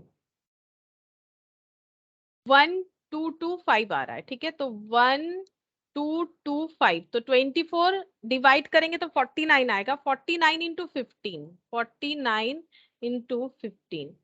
तो ये आ जाएगा 735, 735 माइनस 24 × 25, 600, तो 735 माइनस 600 ये हो जाएगा 135 डिवाइडेड बाई 1225। यहाँ पर चेक करते हैं, यहाँ भी सेम एलसीएम होगा 1225, ठीक है। तो ये 24 से डिवाइड करेंगे तो 49 × 9, यहाँ पर हो गया 49 × 9, मैम 441। हाँ बोलो। 24 एंड 49 का एलसीएम 1179 होता है। 1179 आ रहा है, 24 × 49, हाँ 1176 ना। 176। हाँ। हाँ हाँ, तब गलत हुआ था, गलत हो गया, ठीक है, सही कर लेते हैं। अच्छा, 1176, चलो 1176, तो 1176 डिविजिबल बाई 24 करेंगे तो 49 ही आएगा, दो ही तो डिजिट है, 49 × 15, फिर से चेक करते हैं, 49 × 15, 735, और 24 × 25, 24 × 25, 600, 1176, और ये हो गया 135, अच्छा 1176, और ये 49 × 9, 441, और 24 × 9, 24 × 9, 216, 216 और 441, 441 माइनस 216, 225, 225 डिवाइडेड बाई 1176, तो दोनों ही पॉजिटिव आंसर आए, मतलब गेनिंग है। गेनिंग रेशियो 135:225, ठीक है, इसको सिंप्लीफाइड करते हैं 5 से, तो 5 से डिवाइड करते हैं, कितना हो जाएगा, तो ये 3 से फिर डिविजिबल होगा, फिर 3 से डिविजिबल होगा, 3:5, ठीक है।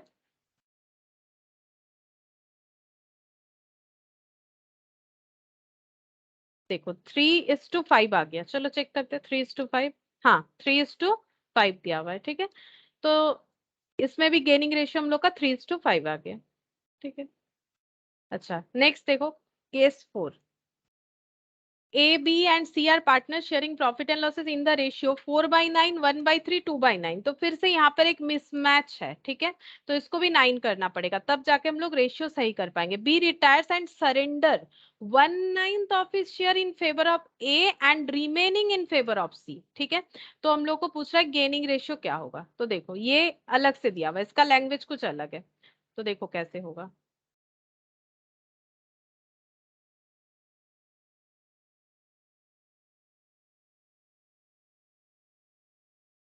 केस 4, ठीक है, A B C, A B C, old new. अच्छा, ओल्ड रेशियो 4/9। ये देखो ये कैसे होगा, यहाँ पर ही दिखा देते, अब तो समझ में आ ही रहा होगा। 1/3 और 2/9 है, इसमें जस्ट 3 लगा दो तो ये पूरा का पूरा इक्वल हो जाएगा, 9 हो गया। 4:3:2 हो जाएगा, ठीक है, 4:3:2 हो जाएगा। इसको तुम लोग कॉपी में लिख लो, हम यहाँ पर ही दिखा रहे हैं, इसको फिर रब कर देंगे। 4:3:2 यानी कि 4/9, 3/9, 2/9, 4/9, 3/9 और 2/9। अच्छा, न्यू रेशियो क्या बोला है, बी रिटायर्स कर रहे हैं, बी रिटायर कर रहे हैं, ठीक है, और बी का जो शेयर है वो 1/9 दे रहे हैं and surrender 1/9 of his share in favour of A को मिलेगा, ए को कितना मिलेगा, जितना इनका शेयर था उसका 1/9 मिलेगा, ठीक है, 1/9 of his share in favour of A and remaining in favour of C. Remaining इनको देने के बाद जो बच जाता है वो अमाउंट मिलेगा सी को, तो देने के बाद कितना बच जाएगा, तो कितना मिला ए को, कितना मिला ए को, मिला 3/81, ठीक है, तो 3/9 से 3/81 इन फेवर ऑफ ए चला गया। देखो क्वेश्चन में बोला था कि बी अपना जो शेयर है उसका 1/9 ए को देगा, ठीक है, तो ये हम लोगों ने कैलकुलेट कर लिया। उसके बाद जितना बचेगा वो सी को दिया जाएगा, ठीक है, तो उसके बाद कितना बच रहा है उसको हम लोग कैसे कैलकुलेट करेंगे, देखो उसके बाद कितना बच रहा है,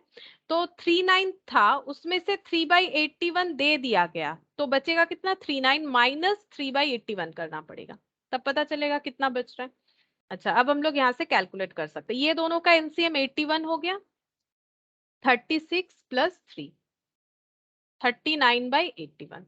यहाँ पर देखते हैं, ये 2/9 प्लस 3/9 माइनस 3/81, पहले ये दोनों का कर लेते हैं, ये हो गया 5/9, 81 एलसीएम, 45 माइनस 3, 42/81, ठीक है। तो गेनिंग रेशियो पूछा है, तो गेनिंग रेशियो कितना होगा, गेनिंग के लिए तो हमें फिर से डिफरेंसेस चेक करने पड़ेंगे, देखते गेनिंग पूछा है कि न्यू रेशियो, गेनिंग ही पूछा है, ठीक है, तो गेनिंग रेशियो निकालना पड़ेगा, तो गेन निकालेंगे न्यू माइनस ओल्ड, तो न्यू कितना है 39। एक्चुअली हम लोग गेनिंग कैसे निकाल सकते हैं, और एक तरीके से भी निकाल सकते हैं, जितना मिला वही गेन है ना, 3/81 मिला, और यहाँ पर कितना मिला, यहाँ पर मिलेगा, ये दोनों माइनस अगर हम लोग कर लेते तो बेटर होता, माइनस करने से हमें आंसर मिल जाता, तो कैलकुलेशन ये देखो कितना गेन हुआ, 2/9 था, ये चेक करते हैं, देखो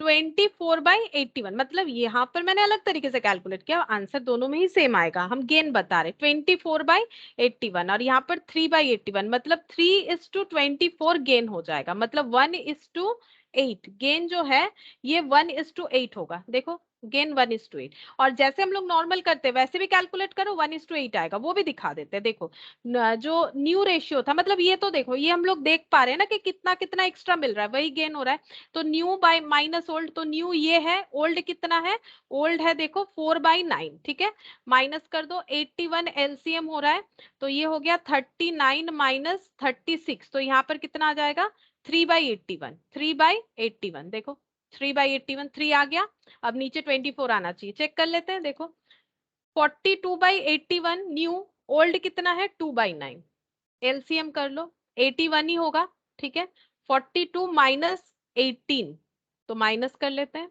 कितना हो जाएगा, 24, ठीक है, मैंने हर तरीके से करके दिखा दिया। तो 3/24, लेकिन हम लोग यहाँ पर अपना जो है थोड़ा दिमाग लगा सकते हैं कि अगर जो मिल रहा है वही तो गेन है, जो मिल रहा है एक्स्ट्रा वही तो गेन है, तो ये अमाउंट एक्स्ट्रा मिल रहा है। और यहाँ पर क्योंकि मैंने कैलकुलेशन अलग तरीके से कर दिया था, मतलब पहले ये दो किया फिर ये किया, इसलिए नहीं मिल रहा था, तो इसलिए मैंने फिर से ये अमाउंट को कैलकुलेट करके दिखाया कि गेन कितना ये है। या फिर वही न्यू माइनस ओल्ड कर लो, ठीक है, जो ठीक लगे। बट ऐसे में हम लोग क्या कर सकते हैं, अपना दिमाग यूज कर सकते हैं ना आराम से, तो वहां पर हमें पता चल जाएगा कि कितना गेनिंग रेशियो हो रहा है। अच्छा, केस 5।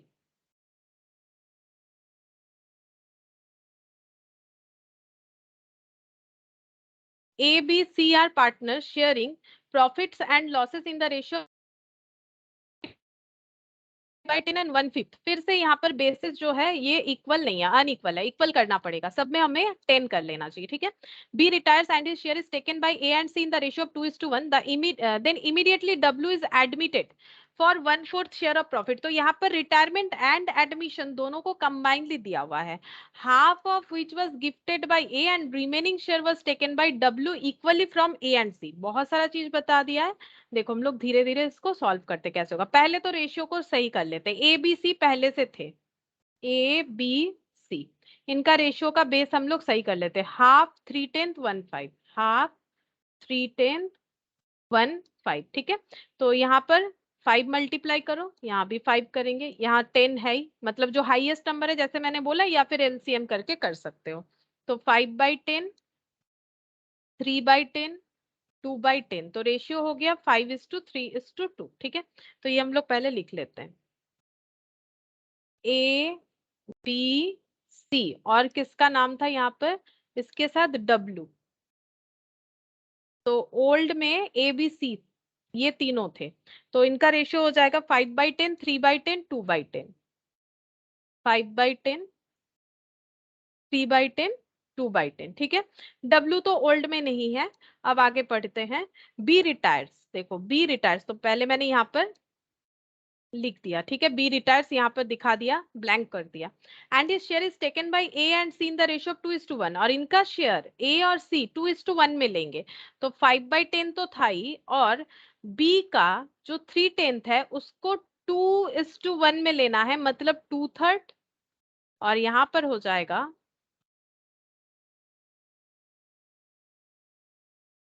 1/3, ठीक है। ऐसा हम लोगों ने पहले भी किया है, लेकिन इसके साथ और भी एक चीज है। Then immediately W is admitted, फिर उसके बाद डब्ल्यू एडमिशन ले रहे हैं, मतलब यहाँ पर हम यहाँ पर लिख देते हैं बीज रिटायरमेंट। बीज रिटायरमेंट के बाद क्या सिचुएशन बन रहा है, उसके बाद हम डब्ल्यूज एडमिशन में फिर से न्यू रेशियो दिखाएंगे। पहले इसको हम लोग कंप्लीट कर लेते हैं। ये कितना हुआ, 5/10 प्लस 6/30, ये हो जाएगा 2/10 प्लस 3/30। तो इसका एलसीएम करते हैं, 30, 15 प्लस 6, 11, सॉरी 21, 21/30, और ये हो जाएगा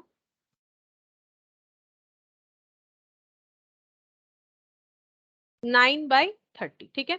अब इसके बाद फिर से एक बार न्यू रेशियो कैलकुलेट करेंगे, क्योंकि डब्ल्यू का एडमिशन हो रहा है। अब देखो क्या बोल रहा है, then immediately W is admitted for 1/4 share of profit. अब डब्ल्यू का न्यू रेशियो हमें पता चल गया, कितना है, 1/4, क्वेश्चन बता दिया है, ठीक है। अब ये कैसे मिला था, half of which was gifted by A. ये जो इनको मिला है ये 25% है। देखो 100 मल्टीप्लाई करोगे तो 25%, 25% का हाफ, ठीक है, 12.5% होगा। लेकिन हम इसको इस तरह से ही करके दिखाएंगे। इसका हाफ जो है वो गिफ्ट किया है ए ने, और remaining was taken by W equally from A and C. अब देखो यहाँ पर क्या होगा, 1/4 जो डब्ल्यू को मिला वो कैसे मिला, तो उसका कैलकुलेशन देखो वो कैसे मिला। ये 1/4 तो है ही, हम इसको इस तरह से दिखाते, 1/4 कैसे मिला डब्ल्यू को, हाफ, 1/4 का हाफ हम नीचे दिखा देते, ठीक है, वहां जगह थोड़ा सा शॉर्ट हो रहा है। देखो डब्लू को मिला है 1/4, ये किसने दिया है, डब्लू को जो मिला है वो ए और सी ने दिया है। कैसे दिया है वो बता रहा है, देखो half of which was gifted by A, तो 1/4 का हाफ, तो 1/4 का हाफ मतलब 1/4 डिवाइडेड बाय 2 करो, है ना। किसी चीज को हाफ करने का मतलब क्या होता है, उसको डिविजिबल बाय 2 करना होता है, ठीक है। 1/4/2 मतलब 1/4 इंटू 1/2, यानी 1/8। 1/8 जो है वो ए ने दिया, ठीक है, तो डब्ल्यू को कितना मिल गया? 1/8, ठीक है। फिर देखो एंड रिमेनिंग, तो रिमेनिंग कितना होगा? अगर 1/4 का हाफ ए से मिल गया तो बाकी हाफ, कोई भी चीज का हाफ अमाउंट जितना होता है, बचा हुआ हाफ भी तो उतना ही होता है, 1/8 होता है। अब बाकी जो 1/8 बचा हुआ है, क्योंकि देखो 1/8 प्लस 1/8 करके देख लो 1/4 ही होता है ना। तो 1/8 जो है, ये समझाने के लिए बोला था मैंने। बाकी 1/8 कैसे मिलेगा? Taken by W equally from A C, ठीक है। तो यहाँ पर हाफ मिल गया, 1/8 मिल गया ए से, बाकी 1/8 जो है वो ए और सी दोनों से मिलेगा। मतलब यहाँ पर देखो, अच्छा सी लिख देते हैं, ठीक है। और 1/8 का हाफ ए से और हाफ सी से मिलेगा, ठीक है। तो 1/8 का हाफ कैसे कैलकुलेट करेंगे? फिर से यहाँ पर हमें दिखाना पड़ेगा। 1/8 का हाफ, क्योंकि यहाँ पर वही बोला है देखो, and remaining, 1/8 taken equally, equally मतलब half from A and C. तो 1/8 इंटू 1/2, 1/16, ठीक है, equally from A and C. तो ए ने कितना दिया? 1/16, और सॉरी सी ने कितना दिया? 1/16, और ए ने कितना दिया? और भी 1/16 दिया। तो डब्ल्यू को ए से कितना मिला? पहले पूरे पोर्शन का हाफ मिला, ठीक है। उसके बाद पूरे बाकी बचे हुए पोर्शन का भी हाफ ए से लिया गया, मतलब 1/16। तो ये अमाउंट ए से लिया गया और ये अमाउंट सी से लिया गया। चेक करके देखो 1/4 होता है कि नहीं। तो ये तीनों का एलसीएम 16 हो गया। 2 + 1 + 1, 4/16, मतलब 1/4, ठीक है।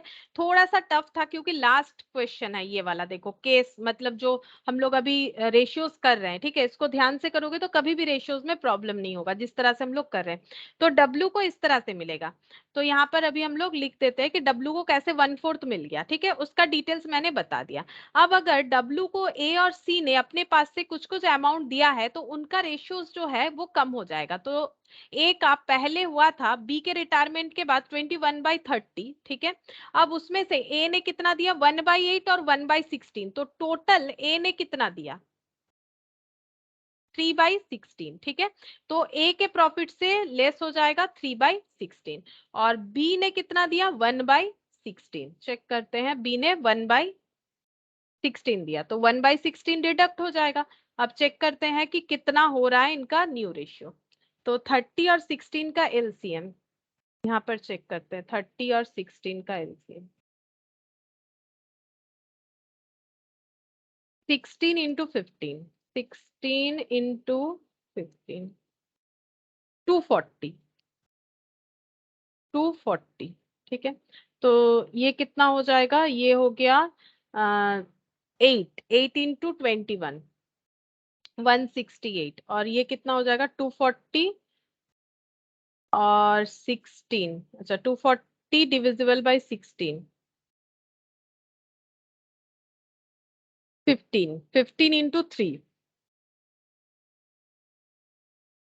45,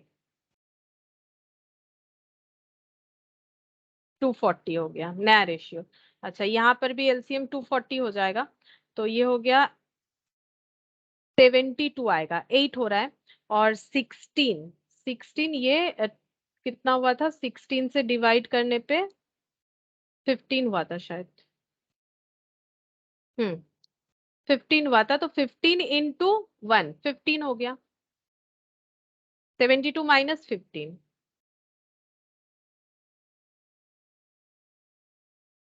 57, ठीक है। ये 57 आ गया। अब हम लोग को न्यू रेशियो कैलकुलेट करना है। तो न्यू रेशियो कैसे कैलकुलेट करेंगे? देखो यहाँ पर लिख देते 123:2, 57:2, ये 1/4 है, इसको भी 240 में ट्रांसफर करना पड़ेगा। तो 240 में ट्रांसफर करने के लिए यहाँ पर कितना मल्टीप्लाई करेंगे?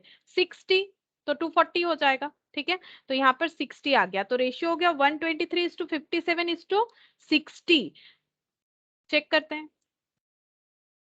अच्छा, क्या इसको सिंप्लीफाई कर सकते हैं? देखते हैं। 3 से अगर डिवाइड होता है तो 20, 19, हाँ 41:19:20, 41:19:20, ठीक है।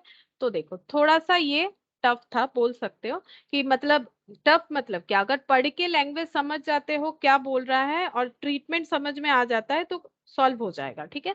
तो इस तरह से होगा। फिर से ये एक बार बता देते हैं कि डब्लू आफ्टर बीज रिटायरमेंट, बी के रिटायरमेंट वाला केस तो हम लोग इसके पहले ऐसे कर रहे हैं, इसमें प्रॉब्लम नहीं है। नया पोर्शन इसमें जो आया कि डब्लू ने उसके बाद एडमिशन लिया और डब्लू को 1/4 मिला, वो किसने दिया, इसका डिटेल्स दिया हुआ है, ए और सी ने दिया। ए ने क्या दिया है, पूरे शेयर का आधा, तो ए ने पूरे शेयर का आधा दिया, यानी 1/4 का आधा, दैट इज 1/16 होता है, ठीक है। अच्छा, अब बचा कितना, बाकी हाफ, दैट इज 1/16, और ये 1/16 जो है, सॉरी 1/8, मैंने थोड़ा सा गलत बोल दिया, 1/8, बाकी 1/8 जो है उसका हाफ ए ने दिया, हाफ सी ने दिया, यानी 116 ए से मिला, 116 सी से मिला, ठीक है। मतलब 25%, अगर परसेंटेज में देखो 25% का पहले हाफ हाफ हो गया, मतलब 12.5% और 12.5%, ये 12.5% ए ने दे दिया, बाकी बचा हुआ 12.5% का फिर से हाफ हो जाएगा, तो हाफ होने से कितना हो जाएगा, 6.25 आई थिंक, ठीक है, 6.25। 6.25, अब ये 6.25 ए ने दिया और ये 6.25 सी ने दिया, और ये सब टोटल करने से इतना आ जाएगा। इसको तुम लोग डिवाइड करके कैलकुलेटर पे देख सकते हो कि 1/8 करने से जितना होता है वो 12.5 ही होता है। ये देखो, 1/8 इंटू 100 कर लो, ये देखो आ गया 12.5, हाफ, ठीक है। बाकी 12.5 का हाफ कर लो, 12 पॉइंट, मतलब इस तरह से करके देखो, ये देखो 1/8 कर दिया तो हाफ कितना है, तो 1/16, 1/16 करके देखो कितना आता है, 1/16 इंटू 100, ये क्या हो गया, 1/16 इंटू 100 आ गया 6.25, है ना, 6.25, ये 6.25 जो है ए ने दिया, और बाकी 6.25 जो है वो सी ने दिया, और ये सब टोटल करोगे तो 25% हो जाएगा। तो मैंने परसेंटेज से एक बार बता दिया, क्योंकि यहाँ पर थोड़ा सा कैलकुलेशन जो है ट्रिकी है, तो मैंने परसेंटेज से ही बता दिया, ये सबको परसेंटेज में कन्वर्ट करके देखो सेम ही आंसर होगा, ठीक है। अच्छा, इसके बाद रिवैल्यूएशन वाला पॉइंट में क्या बोल रहा है, देखो, on retirement of a partner it is required to revalue asset and liabilities just as in case of admission of a partner. Admission में भी ऐसा ही होता है, तो किसी को अगर एडमिशन पता है तो उसको रिटायरमेंट समझ में आ जाएगा, अगर रिटायरमेंट समझ में आता है तो एडमिशन समझ में आ जाएगा, बस फर्क इतना है, एक में सैक्रिफाइस होता है, एक में गेन होता है। लेकिन रिवैल्यूएशन में ऐसा कोई बात नहीं है। रिवैल्यूएशन करने पे क्या होगा, अगर रिटायरमेंट हो रहा है तो एसेट लाइबिलिटी का रिवैल्यू होने के बाद रिवैल्यूएशन में प्रॉफिट लॉस जो है, जो रिटायरिंग पार्टनर है उनको भी अपने प्रॉफिट शेयरिंग रेशियो में मिल जाएगा। और एडमिशन में क्या होता है, एडमिशन लेने के पहले बैलेंस शीट में अगर कोई भी रिवैल्यूएशन होता है तो वो ओल्ड पार्टनर में ओल्ड प्रॉफिट शेयरिंग रेशियो में डिस्ट्रीब्यूट होता है। If there is a revaluation profit, then such profit should be distributed amongst the existing partner, including the retiring partner at the existing profit sharing ratio। वही मैंने एक ही language में बताया कि retiring partner को भी अपने पीएसआर में मिल जाएगा। On the other hand, if there is loss on revaluation, that is also to be distributed to all partners including the retiring partner at the existing profit sharing ratio. तो loss हो या profit PSR में distribute होगा। To arrive at profit or loss on revaluation of asset and liabilities, a revaluation account or profit and loss adjustment account is open। तो इसके लिए हमें जो अकाउंट का हेल्प लिया जाता है, जो लेजर हम लोग बनाते हैं, दैट इज रिवैल्यूएशन अकाउंट, या फिर बोल सकते हो PL adjustment account. Revaluation account और PL adjustment account is closed automatically by transfer of profit और loss to balance to the partners capital account. अब प्रॉफिट लॉस अगर पार्टनर्स कैपिटल में ट्रांसफर होगा तो अकाउंट क्लोज भी उसी तरह से ही होगा। फिर क्या बोला है देखो, it is decided that revalued figures of asset and liabilities will not appear in the balance sheet of the continuing partner। इसके बाद जो मान लो ए बी सी तीनों थे, बी रिटायर हो गया तो रिवैल्यूएशन अकाउंट बना, रिवैल्यूएशन होने के बाद जो एसेट और लाइबिलिटीज का वैल्यू हुआ है हम लोग उसे ही यूज करेंगे, ठीक है। इफ लेकिन अगर ऐसा होता है, मान लो, मतलब हम ये बोलना चाह रहे हैं कि रिटायरमेंट के पहले 1 लाख का बिल्डिंग था, सपोज 1 लाख का बिल्डिंग था, वो बिल्डिंग हो गया अभी 50 नहीं लिखते हैं तो कंफ्यूजन हो जाएगा, मान लो हो गया 1,20,000 का, ठीक है। तो हम लोगों ने एसेट में वैल्यू बढ़ाया 20,000 और मान लो एक ही रिवैल्यूएशन हुआ है तो 20,000 का प्रॉफिट हुआ है। ये प्रॉफिट तीनों पार्टनर में डिस्ट्रीब्यूट हो जाएगा अगर ये 3 पार्टनर है, ठीक है, ए बी और सी, और बी जो है रिटायर्ड पार्टनर है। तो देन बैलेंस शीट जो बनेगा जिसमें 2 पार्टनर रहेंगे ए और बी, वहां पर बिल्डिंग का वैल्यू दिखता है 1,20,000 क्योंकि ये हम लोगों ने रिवैल्यूट किया है। लेकिन अगर पार्टनरशिप चाहता है कि the revalued figure of asset and liability will not appear in the balance sheet, लेकिन ये लोग चाहते हैं कि 1,20,000 नहीं दिखाना है, हमें 1,00,000 ही दिखाना है, ठीक है, तो और एक जर्नल एंट्री पास करना पड़ता है, अमाउंट पेबल और chargeable to the retiring partner which the continuing partner will share at the ratio of gain. मतलब इसको हम लोग बोलते हैं मेमोरेंडम रिवैल्यूएशन। ये हम लोगों ने एडमिशन में भी किया था। इसका मतलब क्या होता है, सिंपल समझो, 1,00,000 से 1,20,000 हुआ, बट हम लोग चाहते हैं कि हम लोग 1,00,000 ही दिखाएंगे, 1,20,000 नहीं दिखाएंगे। तो क्या करना पड़ेगा, 20,000 इंक्रीज किया, मतलब 1,00,000 में 20,000 ऐड हुआ, देन 1,20,000 हुआ। अब हम लोग अगर 1,00,000 ही दिखाना चाहते हैं तो -20,000 करना पड़ेगा, मतलब 20,000 से डेबिट किए थे, अभी 20,000 से क्रेडिट कर देंगे, रिवर्स एंट्री डालेंगे, ठीक है, देन ये 1,00,000 की शो होगा। यहाँ पर वही बोल रहा है, then a journal entry should be passed with the amount payable और chargeable to the retiring partner which the continuing partner will share at the profit at the ratio of gain. In the first instance, the journal entry for distribution of profit or loss on revaluation which will appear in the balance sheet is as follows। ये पूरा चीज हम लोग practical में समझेंगे। ये मैंने admission में भी बोला था कि प्रैक्टिकल चीज से अगर हम लोग समझेंगे तो सबसे आसान होगा। देखते हैं यहाँ कोई एग्जाम्पल दिया है क्या, revaluation to partners capital to revaluation. देखते हैं क्या एग्जांपल दिया है, एग्जांपल अगर कुछ है तो बताते हैं। देखो, ABC are sharing profit and losses equally and there is a revaluation profit of 30,000 revaluation profit हुआ है और तीनों जो है वो इक्वली प्रॉफिट शेयर करते हैं। On as retirement then 10,000 becomes due to A which is to be borne by B and C equally. देखो 30,000 अगर प्रॉफिट हुआ है और इक्वली सबको मिलना चाहिए तो ए बी सी सबको कितना करके मिलेगा, 10,000, के मतलब 1000 होता है, 10,000 करके सबको मिलेगा, ठीक है। अब जो रिटायरिंग पार्टनर है उन्हें तो पहले दे देना पड़ेगा, ए को मिलेगा 10,000 और ये कौन देगा, यहाँ पर बताया कि ये 10,000 बी और सी इक्वली देंगे, मतलब बी अपने पास से 5,000 देंगे, इक्वली अगर देना है तो बी अपने पास से 5,000 देंगे, सी अपने पास से 5,000 देंगे, ठीक है, ये कंसेप्ट हो गया।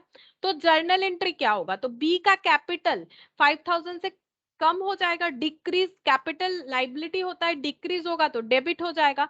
सी का कैपिटल लाइबिलिटी होता है हर एक कैपिटल, तो ये डिक्रीज होगा तो डेबिट हो जाएगा। डिक्रीज क्यों हुआ, क्योंकि जो पोर्शन ए को मिलने वाला था रिवैल्यूएशन प्रॉफिट का, वो पोर्शन बी और सी इक्वली ए को कंपेंसेट कर रहे हैं और ए के कैपिटल में 10,000 क्रेडिट हो जाएगा, ठीक है। ये एक एग्जांपल दिया है, वो मैंने समझा दिया, ठीक है। अब देखते हैं नेक्स्ट, नीचे और एक कुछ बोल रखा है, देखते हैं इसको। Alternatively, it is possible to account for the increase in the value of asset or decrease in the value of liabilities by debiting the appropriate asset account or liability account and crediting partners capital account at the existing profit sharing ratio। बोल रहा है कि alternatively हम लोग क्या कर सकते थे, it is possible to account for increase in the value of asset or decrease in the value of liability by debiting the appropriate asset account, क्योंकि अगर value of asset बढ़ रहा है तो डेबिट करेंगे, वैल्यू ऑफ लाइबिलिटी डिक्रीज हो रहा है तो लाइबिलिटी अकाउंट को क्या करेंगे हम लोग, नहीं सॉरी, क्या बोला है एक बार फिर से देखते हैं। If it is possible to account for the increase in value of asset को इंक्रीज करना है और decrease in the value of liabilities by debiting the appropriate asset account और liability account and crediting partners capital account at the existing profit sharing ratio. अच्छा आगे देखते हैं, simultaneously the partners capital account are to be debited for such gain at the new profit sharing ratio and the respective asset and liability account is to be credited again. So the following journal entries are necessary for 10,000 increase in sundry fixed asset and 2,000 decrease in trade payable। तो देखो यहाँ से समझते हैं ये क्या बोल रहा है, बोला है कि यहाँ पर कि 10,000 इंक्रीज हुआ है सन्ड्री फिक्स्ड एसेट, तो फिक्स्ड एसेट डेबिट होगा क्योंकि एसेट बढ़ने से डेबिट होता है, और 2,000 डिक्रीज हुआ है ट्रेड पेबल, तो ट्रेड पेबल डिक्रीज हुआ है, लाइबिलिटी डिक्रीज हुआ है तो लाइबिलिटी डेबिट होगा। तो 12,000 का क्या हो गया है, 12,000 का हम लोगों का प्रॉफिट हुआ है, ये प्रॉफिट ओल्ड पार्टनर में ओल्ड प्रॉफिट शेयरिंग रेशियो में डिस्ट्रीब्यूट हो जाएगा। अगर प्रॉफिट शेयरिंग रेशियो कुछ नहीं बोला है तो 3 पार्टनर थे ए बी सी, तो इक्वली हो जाएगा 4000 4000 4000, यही चीज यहाँ पर बोला है। Distribution of revaluation profit amongst the existing partner in old profit sharing ratio, इस तरह से होगा। तो अगर एसेट बढ़ रहा है तो एसेट को डेबिट करो, लाइबिलिटी घट रहा है तो लाइबिलिटी को भी डेबिट करो, ठीक है। उसके बाद जो भी प्रॉफिट जनरेट होता है, क्योंकि दोनों ही प्रॉफिट जनरेटिंग मतलब यहाँ पर हुआ है, देखो फिक्स्ड एसेट इंक्रीज होना इज ऑल्सो प्रॉफिट जनरेशन, और जो क्रेडिट मतलब लाइबिलिटी, लाइबिलिटी भी जो अगर डिक्रीज होता है, यहाँ पर बोला है ना डिक्रीज हुआ है, तो ये भी प्रॉफिट जनरेट करता है, लाइबिलिटी कम होने का मतलब, तो ये प्रॉफिट पार्टनर लोगों में डिस्ट्रीब्यूट हुआ। तो कैपिटल में पैसा जा रहा है, क्यों जा रहा है? क्योंकि प्रॉफिट मिला है, तो कैपिटल बढ़ेगा, तो कैपिटल क्रेडिट होने से इंक्रीज करता है, इसीलिए इनका कैपिटल क्रेडिट हो गया। नेक्स्ट देखो यहाँ पर क्या बोला है, यहाँ पर B's capital debit, C's capital debit to sundry fixed asset to trade payable, means अगर ये 10,000 और 2,000 डिक्रीज होता है, मतलब फिक्स्ड एसेट डिक्रीज हुआ, लाइबिलिटी इंक्रीज हुआ, तो fixed asset decrease means asset credit, and liability increase means liability credit. तो 12,000 जो है ये क्या हो जाएगा, ये यहाँ पर हम लोगों का लॉस हो गया, ठीक है, ये क्या हो गया, लॉस हो गया, ठीक है। अब इस लॉस को हम लोग क्या करेंगे, इस लॉस को हम लोग इस तरह से डिस्ट्रीब्यूट करेंगे। ये देखो, ये 12,000 का जो लॉस है ये 2 पार्टनर में जाएगा, क्यों जाएगा अब हम ये बताते हैं। ये मेमोरेंडम रिवैल्यूएशन वाला पॉइंट आ गया, मतलब यहाँ पर जो बताया था, ठीक है, यहाँ पर जो बताया था उसी को ये क्वेश्चन में बनाया है। तो ये क्वेश्चन में क्या बनाया है, देखो हम बता देते हैं फिर से एक बार। सपोज अगर asset increase and liability increase, then जो प्रॉफिट जनरेट होगा वो तीनों पार्टनर में डिस्ट्रीब्यूट हो जाएगा। नाउ हम लोग चाहते हैं कि एसेट और लाइबिलिटी जो इंक्रीज हुआ है, और मतलब एसेट इंक्रीज और लाइबिलिटी डिक्रीज हुआ है, इसका एंट्री, इसके वजह से जो इम्पैक्ट आएगा वो हम लोग बैलेंस शीट में नहीं दिखाना चाहते। तो एसेट का वैल्यू जो भी था, XYZ जो भी था, सपोज फिक्स्ड एसेट था 1 लाख, ये तो इंक्रीज्ड अमाउंट है, 1 लाख में 10,000 इंक्रीज हुआ, और अगर हम लोग इसको 10,000 डिक्रीज कर देते हैं तो एसेट का वैल्यू एज इट इज रह गया, ठीक है। Debit and credit, trade payable 2,000 decrease हुआ है, मान लो ट्रेड पेबल था 10,000 फॉर एग्जाम्पल, 2,000 डिक्रीज हुआ, फिर हम लोगों ने यहाँ पर 2,000 इंक्रीज दिखा दिया, नो इम्पैक्ट 10,000 का, 10,000 ही रहा, जैसा था वैसा ही रहा। लेकिन इसमें रूल्स क्या है, फर्स्ट टाइम जब हम लोग रिवैल्यूएशन करेंगे अकॉर्डिंग टू द क्वेश्चन, तो रिटायरमेंट में तीनों पार्टनर में उनके पीएसआर में डिस्ट्रीब्यूट हो जाएगा। और जब हम लोग इसको क्या कर रहे हैं, हम लोग वैल्यू जो है वो नहीं दिखाना चाहते हैं, तो हम लोग को क्या करना पड़ेगा, फिर से इसका रिवर्स एंट्री डालना पड़ेगा। तो रिवर्स एंट्री डालेंगे तो जो प्रॉफिट हुआ था वो उसके बाद लॉस दिखेगा, लेकिन जब लॉस को डिस्ट्रीब्यूट करेंगे ना, तब वो सिर्फ और सिर्फ कंटिन्यूइंग पार्टनर में डिस्ट्रीब्यूट होगा, लॉस सिर्फ और सिर्फ कंटिन्यूइंग पार्टनर में डिस्ट्रीब्यूट होगा।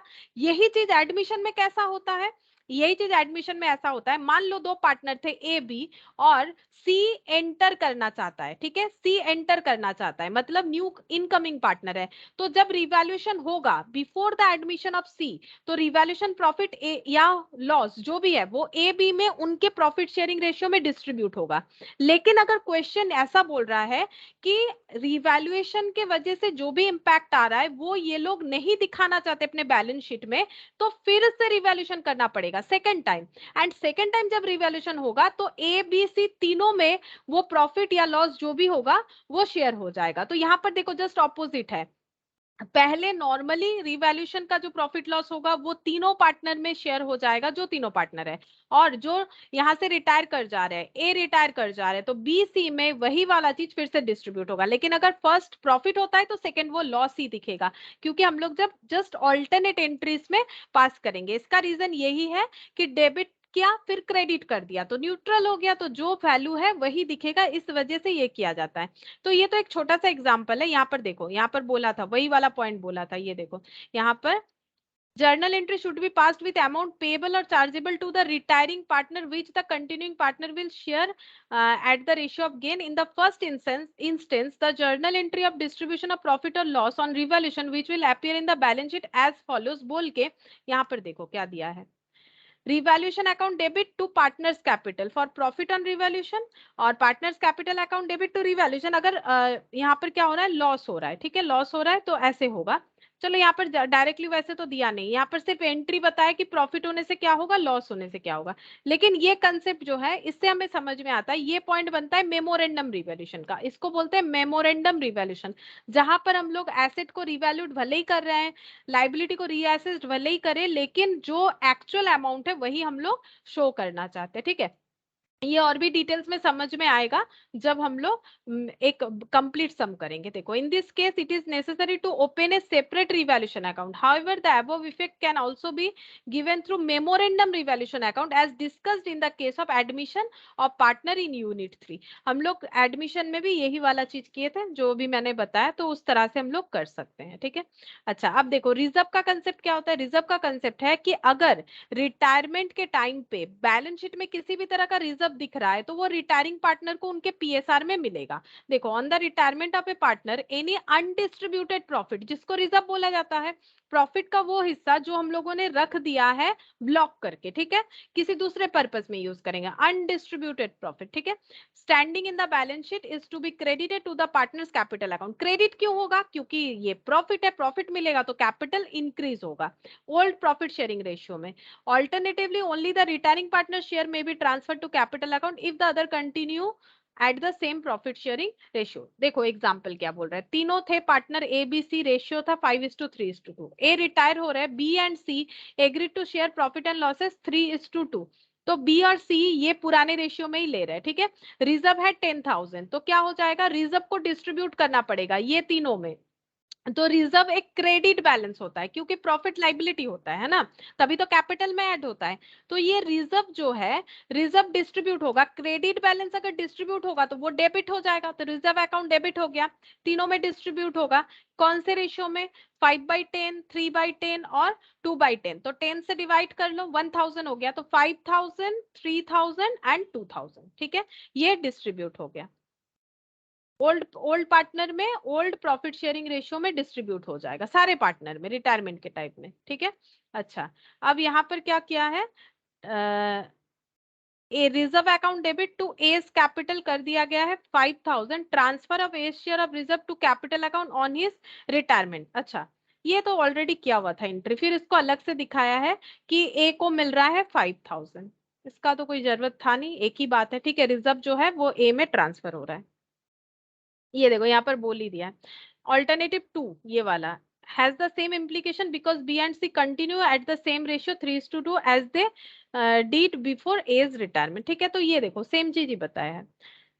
अच्छा, दूसरा एक एग्जाम्पल क्या बोल रहे हैं, एक्स वाई जेड जो है इक्वल पार्टनर है। इक्वल पार्टनर मतलब 1:1:1। Z decide to retire, X and Y decide to continue in the ratio 3:2। तो पहले इनका था 1:1:1, मतलब 1/3 1/3 और 1/3, अभी हो रहा है 3/5 और 2/5। तो reserve standing at the date of retirement Z was 9000। तो बोल रहा है कि जिस दिन जेड रिटायर हो रहा है तो रिजर्व कितना दिख रहा था, 9000। इन this case adjustment of Z share was not sufficient since the relationship between x and why was also changed. मतलब एक्स और वाई जो कंटिन्यूइंग पार्टनर है उनका रेशियो प्रीवियस रेशियो की तरह नहीं रह रहा है, चेंज हो गया है, तो यहाँ पर गेनिंग रेशियो कैलकुलेट करना पड़ेगा, ठीक है।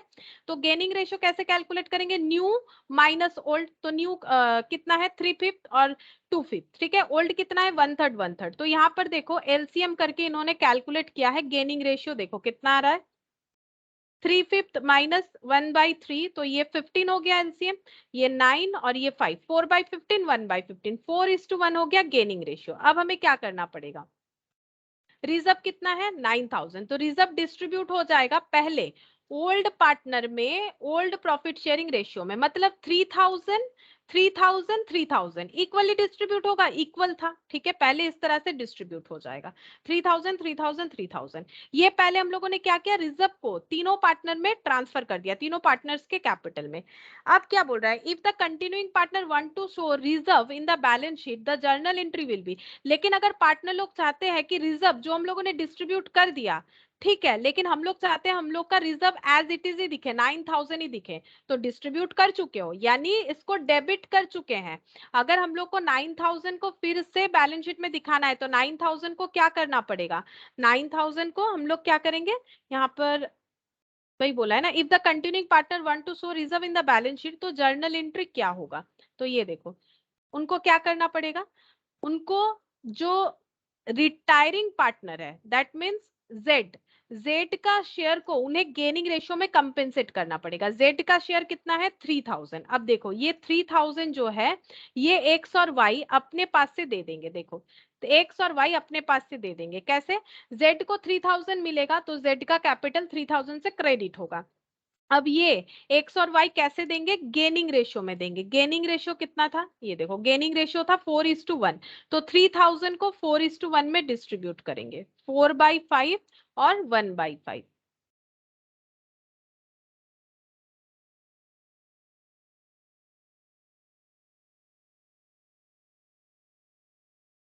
तो ये देखो कितना हो जाएगा 2400 और ये हो गया 600। ये बताया जा रहा है कि अगर ये लोग चाहते हैं कि इनका रिजर्व जैसा है वैसा ही दिखे तो ये एंट्री होगा। ठीक है, ये एंट्री करेंगे तो एडजस्टमेंट एंट्री ऐसे हो जाएगा। मतलब दोनों में डिफरेंस क्या हुआ? अगर हम लोगों का जो एग्जिस्टिंग पार्टनर है वो उनका रेशियो अगर हमें बता दिया जाता है तो गेनिंग रेशियो से जो आउटगोइंग पार्टनर है उनको पेमेंट होगा।